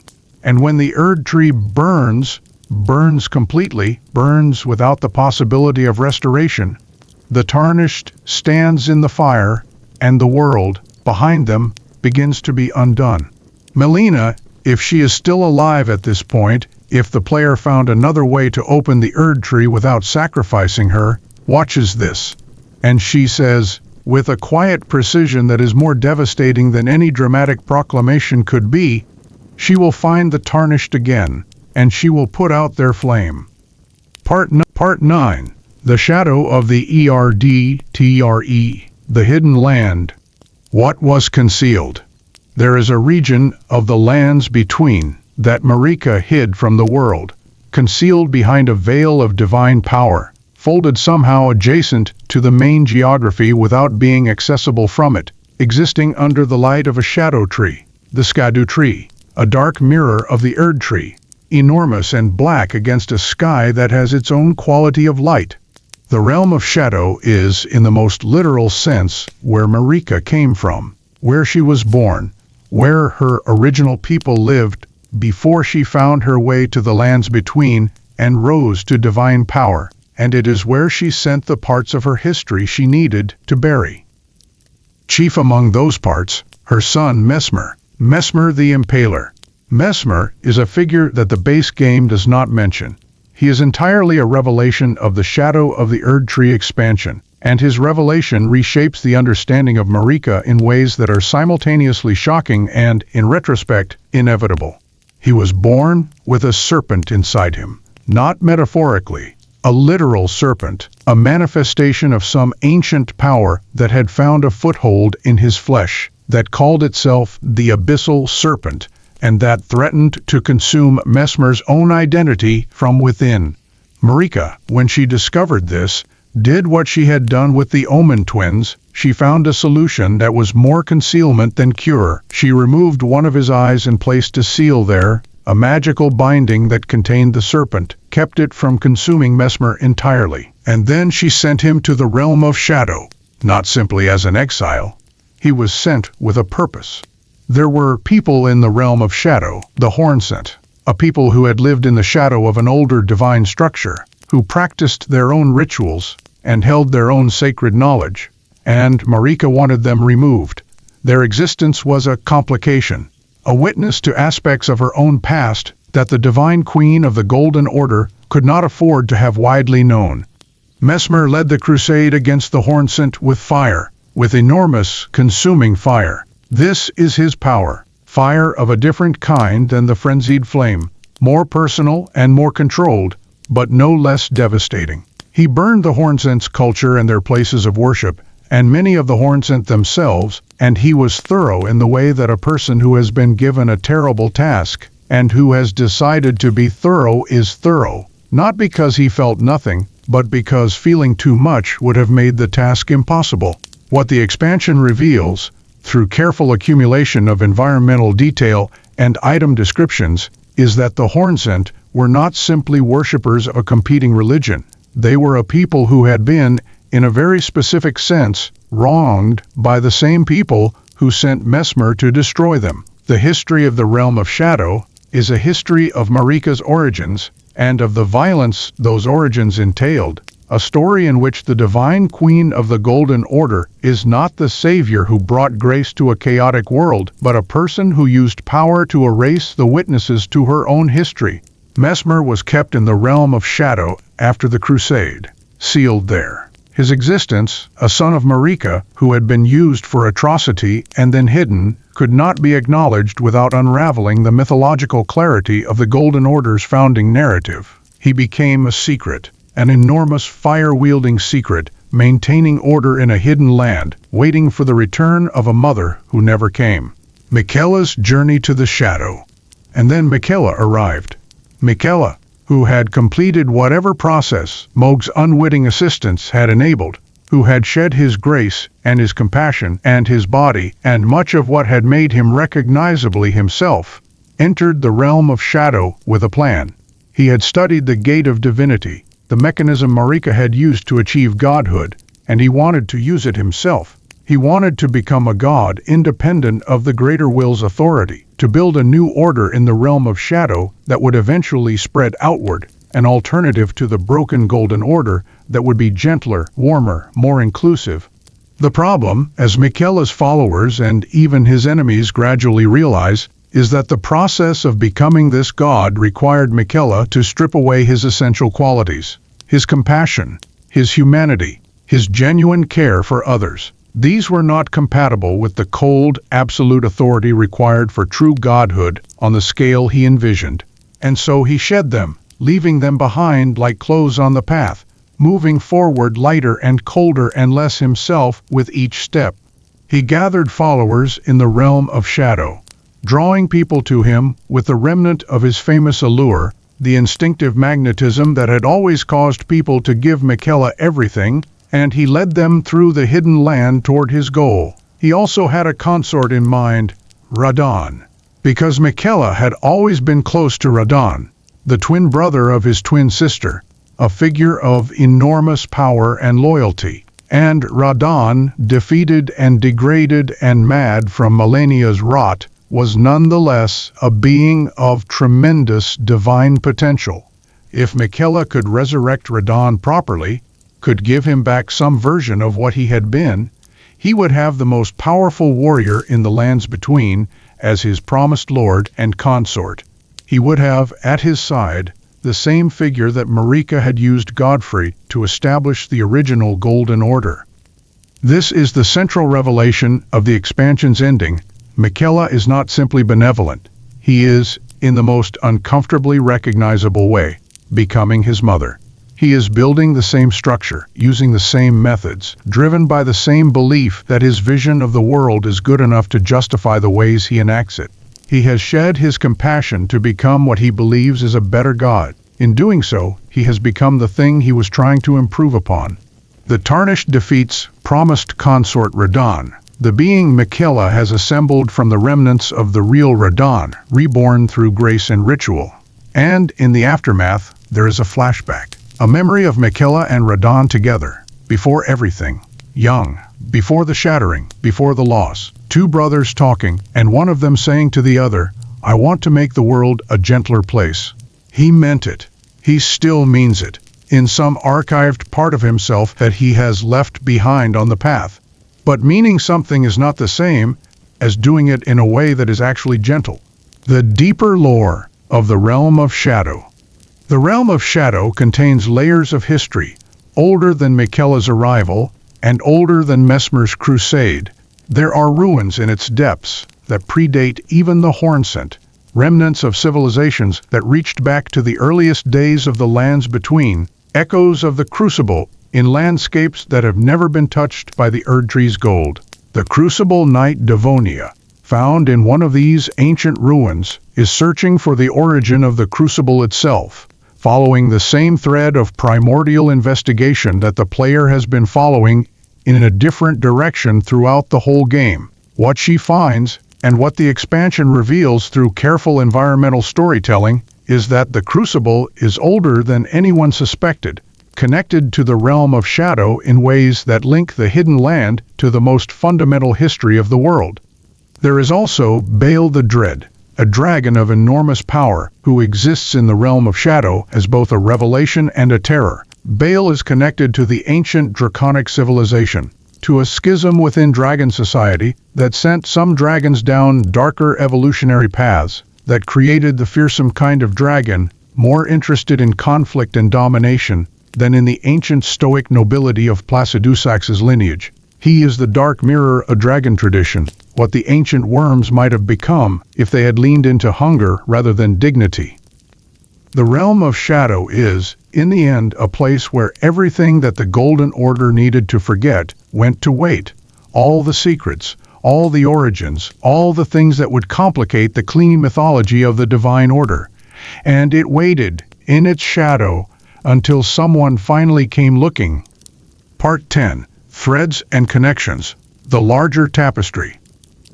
What the item descriptions know. One of the most distinctive aspects of Elden Ring's storytelling, and one of the aspects that makes it so uniquely suited to the kind of slow, immersive exploration we're doing tonight, is the way its lore is distributed. The story is not told through cutscenes. It is not told through direct exposition. It is told through the descriptions of items you find on the bodies of the dead, in the ruins of the forgotten, at the bottom of the chests of the defeated.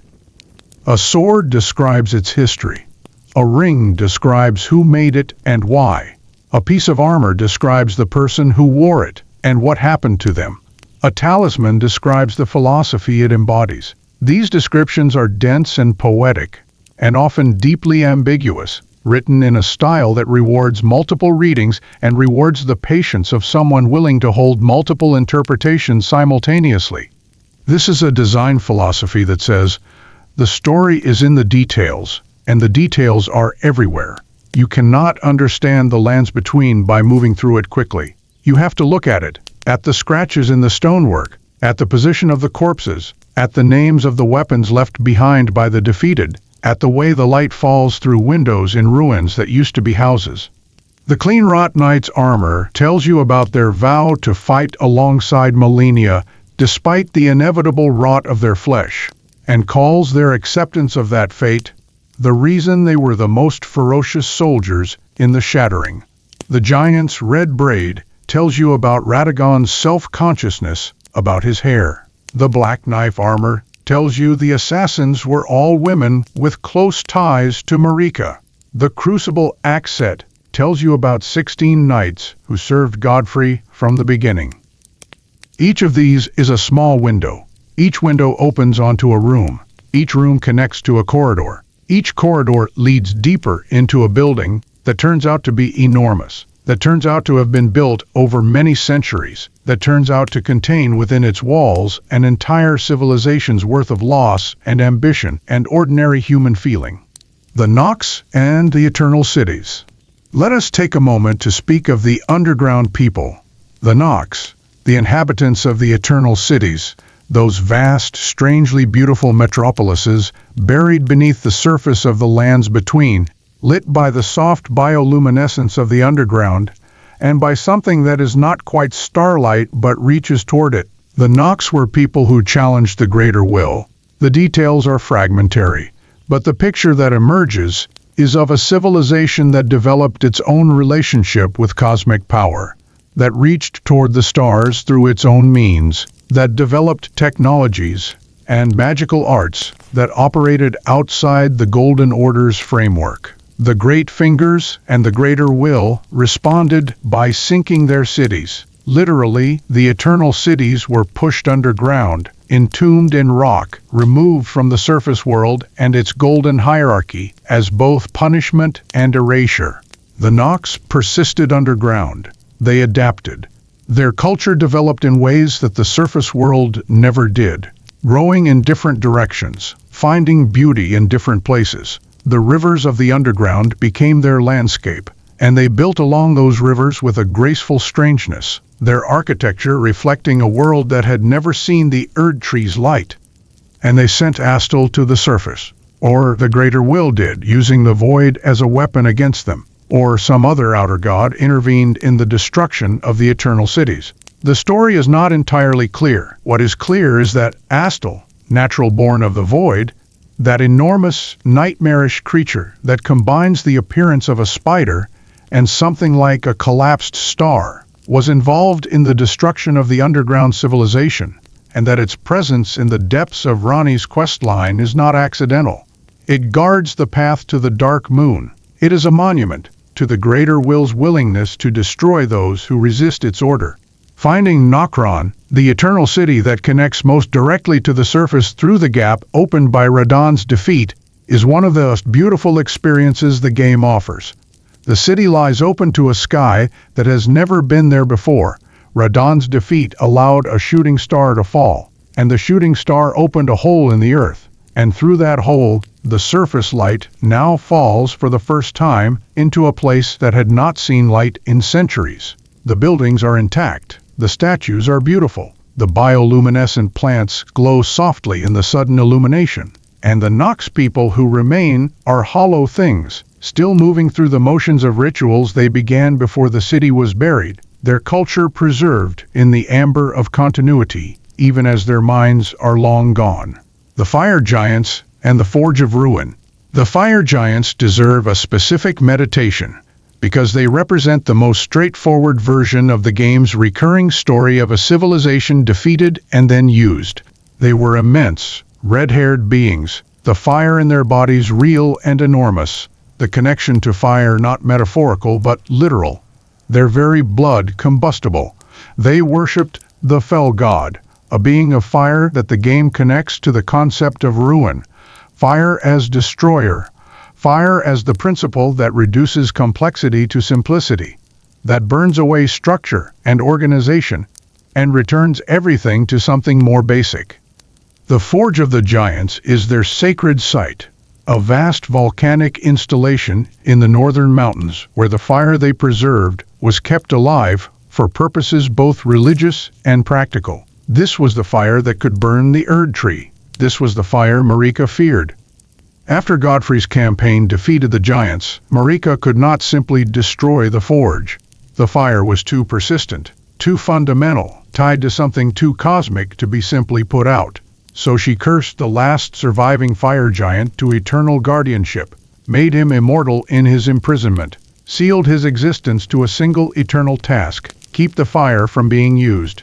He stands there now, in the game's present, enormous and ancient, and bearing in his body the accumulated grief of every generation that has passed since his people were destroyed. He does not speak of this. He cannot speak of this. He simply exists, doing the only thing left to him, in a landscape that has forgotten why the forge exists or what it once meant. When the Tarnished comes to use the forge, to burn through the Erdtree's thorns, they must first defeat the fire giant.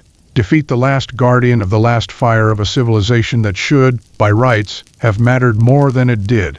It is one of the quieter tragedies of a game full of them, and it passes in the momentum of the main quest without quite the meditation it deserves. The Elden Ring, and the concept of order. Let us return, as the journey draws toward its close, to the fundamental question that Elden Ring has been asking all along. What is the Elden Ring really? Not as an artifact, not as a plot device, but as a philosophical object. The Elden Ring is the laws of the world, the specific, particular, contingent laws of one version of one world, not universal truths but chosen principles, encoded into golden matter, and sustained by the will of the entity that made them and the vessel that holds them.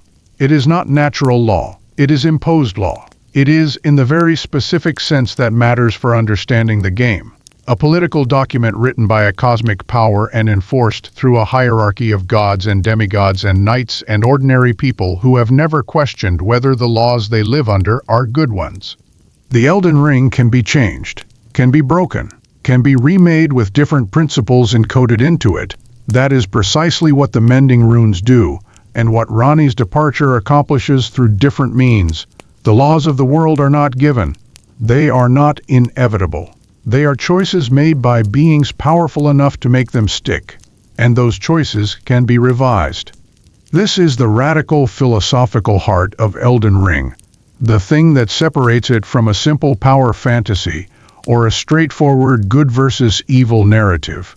The game is asking, if the laws of your world are contingent rather than necessary, if they were chosen by something powerful rather than discovered by something wise, do you accept them?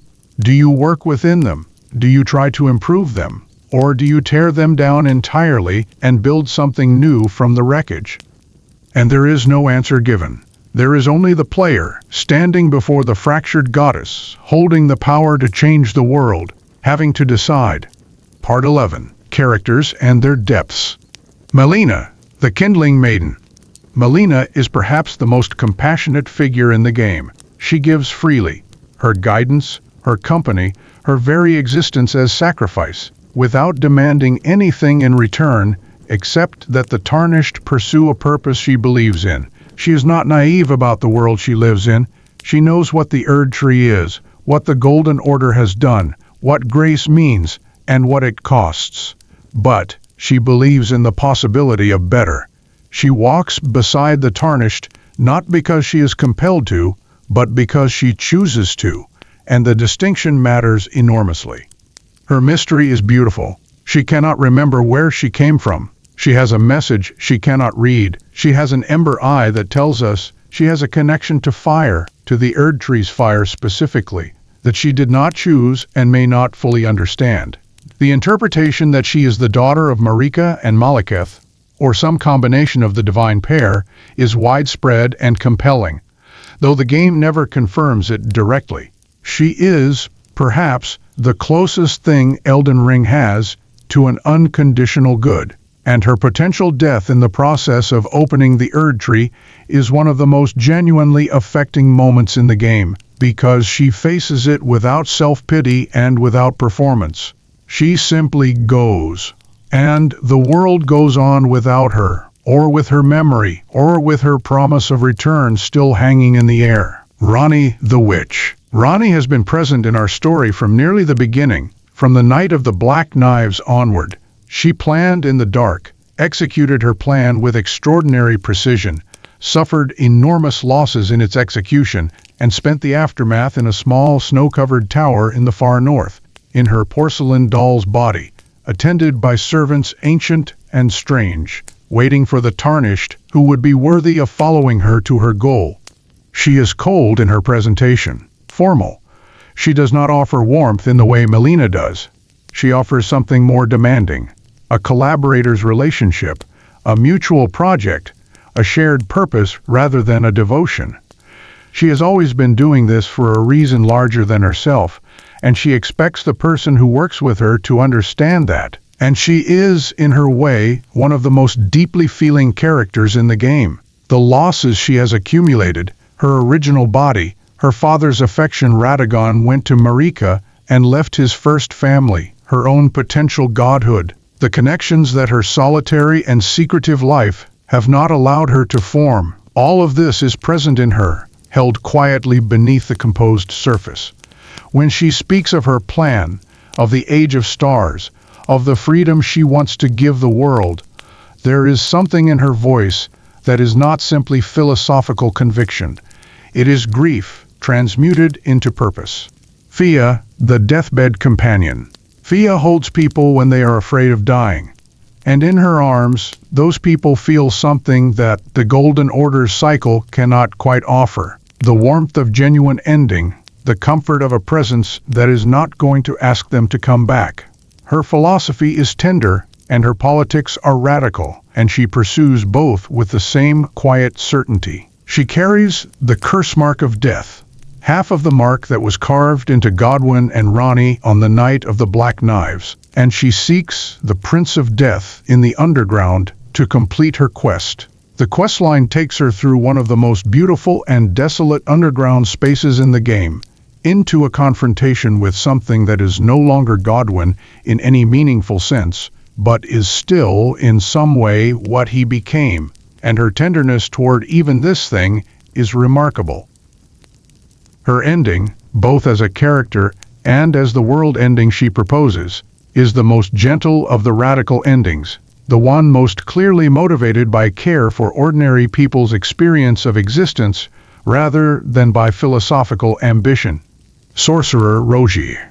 Rogier is small and very important and almost easy to miss. He is a sorcerer who found something under Stormvale Castle, a boss corpse connected to the roots, connected to Godwyn, connected to the underground spread of Deathroot, and was so disturbed by what he found that he cannot let it go. He is dying by degrees, the mark of death spreading through his body from some contact he made with those roots, and he spends the limited time he has left trying to understand what happened on the night of the Black Knives. He tells the Tarnished about the night. He is one of the first sources of the story, and he dies quietly, off-screen, while the Tarnished is busy elsewhere, leaving behind a message that is heartbreaking in its composure. He found something beautiful in what he discovered, even though it killed him. He was glad to understand, even incompletely. Gideon Ovnir, the all-knowing. Gideon runs Roundtable Hold. He is polished and helpful and genuinely knowledgeable. His epithet is earned. He has gathered an extraordinary amount of information about the lands between through networks and informants, and his own considerable intelligence. He gives advice. He supports the Tarnished's journey. He is, throughout most of the game, the most functionally useful person in the game's social world. And then, in the very last moments before the Erdtree, he reveals himself as the final boss of the ordinary world. He tries to stop the Tarnished from entering the Erdtree, not out of malice, out of a kind of despair. He has learned too much. He knows that the Two Fingers have gone silent, that the Greater Will may have truly abandoned the project, that there is no endorsement for the Tarnished's actions anymore from any divine authority. And he cannot accept that the Tarnished would proceed anyway, would walk into the Erdtree without divine permission, would become Elden Lord without a god's blessing. His inability to imagine that authority might not be necessary, that a person might do something right without a higher power telling them to, is perhaps the most poignant failure in the game. He knows everything. He just cannot understand the one thing that would have saved him. Part 12. Legacy and Resonance. What George R.R. Martin and Hidetaka Miyazaki made together. Elden Ring is a collaboration between two creative visions that, in theory, should not work together as well as they do. Hidetaka Miyazaki, the director of the Souls games, works in a style of deliberate obscurity. He builds worlds that hold their secrets, that require effort and patience to understand, that reward the curious and confound the casual. He writes in fragments and implications. He is more interested in the feeling of knowing something than in the straightforward communication of a fact. George R.R. Martin, the author of A Song of Ice and Fire, works in the opposite tradition, sprawling, detailed, politically intricate, deeply interested in the motivations of individual characters and the systemic forces that shape their choices. He writes at length. He creates histories. What Martin contributed to Elden Ring, according to both his and Miyazaki's statements, was the deep history, the mythology, the pre-game events, the shape of the world before the story begins, the backstory of the Demigods, the founding of the Golden Order, the relationships between the major figures before everything fell apart. This is the foundation on which Miyazaki's team built the present-tense exploration, the dungeons, the enemies, the item descriptions. The result is something richer than either could have made alone. Martin's historiographic instincts gave the world a density of cause and effect. You understand why the shattering happened. You understand the specific personal failures and political pressures that led to it. You understand the people involved as something more than narrative symbols. And Miyazaki's design philosophy distributed all of that understanding across hundreds of hours of optional exploration rather than handing it to you in a cutscene, making the knowledge feel earned in a way that purely narrative knowledge never quite does. The game's great themes. Elden Ring returns again and again to several ideas. We have touched on them throughout this long telling, but let us name them clearly in these final moments. The contingency of order. The laws of the world are not natural. They are chosen. They can be changed. This is simultaneously liberating. No order is permanent, no hierarchy is inevitable, and terrifying, because if order is contingent, then chaos is always an option, and the possibility of total dissolution is real. The cost of control. Every major figure in the story who sought control, Marika, Mohg, Godric, Rykard, even Miquella, paid a price for that seeking that went beyond what they anticipated. Control required compromise, concealment, sacrifice of the very things being protected. The Golden Order required locking away death. The Golden Order required hiding cursed children. The Golden Order required sending a son to commit atrocities in a hidden land. The persistence of the past. Nothing in the lands between is truly gone. The ancient dragons are still there in their hurricane. The fire giant still guards his forge. Godwyn still spreads through the roots. The past does not end. It accumulates, layer on layer, and every present moment is built on a foundation of all the things that happened before and were never entirely resolved. The legitimacy of grief.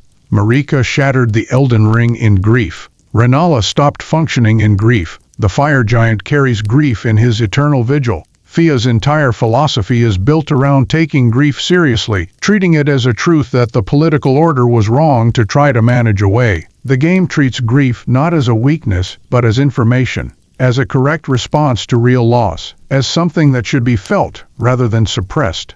The question of freedom. Almost every ending of the game is about what kind of freedom is real and what it costs.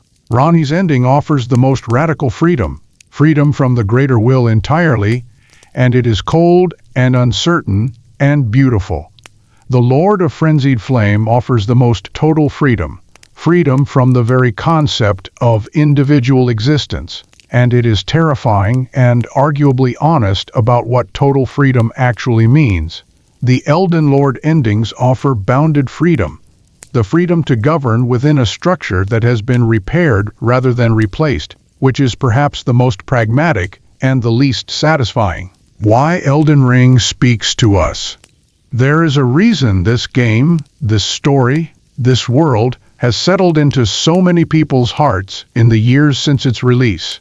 It is not simply because it is difficult or because it is beautiful, though it is both. It is because it takes the most fundamental human experiences, loss, grief, love, power, the desire to make things better, the corruption that so often accompanies that desire, and scales them to cosmic size without losing their human quality. Godwyn is a dead prince in a deep root system, but he is also every person whose ending came too soon and too strangely, whose absence leaves a shape in the world that doesn't go away just because they do. Malenia is a warrior who carried an illness her whole life and still became the best at what she did, and still had to choose at the worst moment whether to hold back or let go, and lived with whatever that choice meant.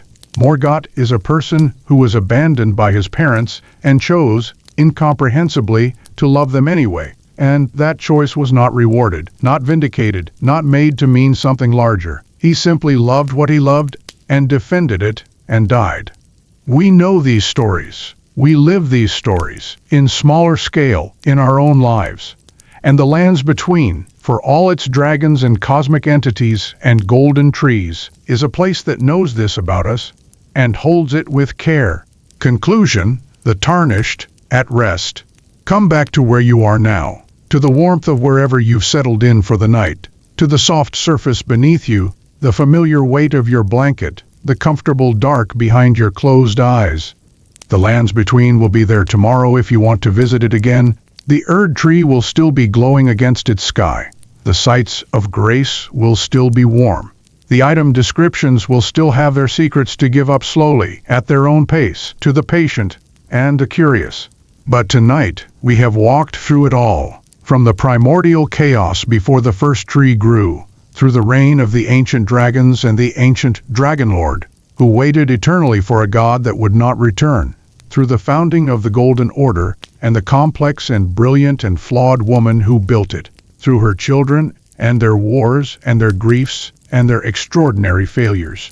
We walked through a night of assassins and a morning of shattered god law, through the careers of demigods who were also underneath their divine scale recognizable people, a frightened man who grafted too much, a general who loved a small horse, a warrior who burned with what she had been trying not to be, a witch who planned in darkness for decades toward a dawn she could not quite name. We walked to the foot of a sealed Erdtree, and through its burned open door, we stood before a broken goddess and understood finally why she broke what she carried. We faced the living concept of order itself, and chose, or will choose, what to build in the space where it stood. And now we rest. The lands between has its great golden light, and its deep roots, and its underground rivers, and its hurricane-held sky city, and its hidden realm of shadow. All of that continues, as fictional worlds do, in the part of us where stories live, in the place behind the eyes that stays active a little longer than the rest, turning things over, finding the edges of what we felt and what we understood. Let it settle now. Let the warmth of Melina's company, and the cold clarity of Ranni's starlight, and the old grief of Placidusax's vigil, and the complicated courage of Morgoth's devotion, let all of it settle into the quiet of sleep. The Tarnished walks on, in the lands between, guided by grace toward things that matter. And you, guided by whatever brings you to this place of rest, settle into something that matters in a different way. Sleep well. The Erdtree will still be golden in the morning.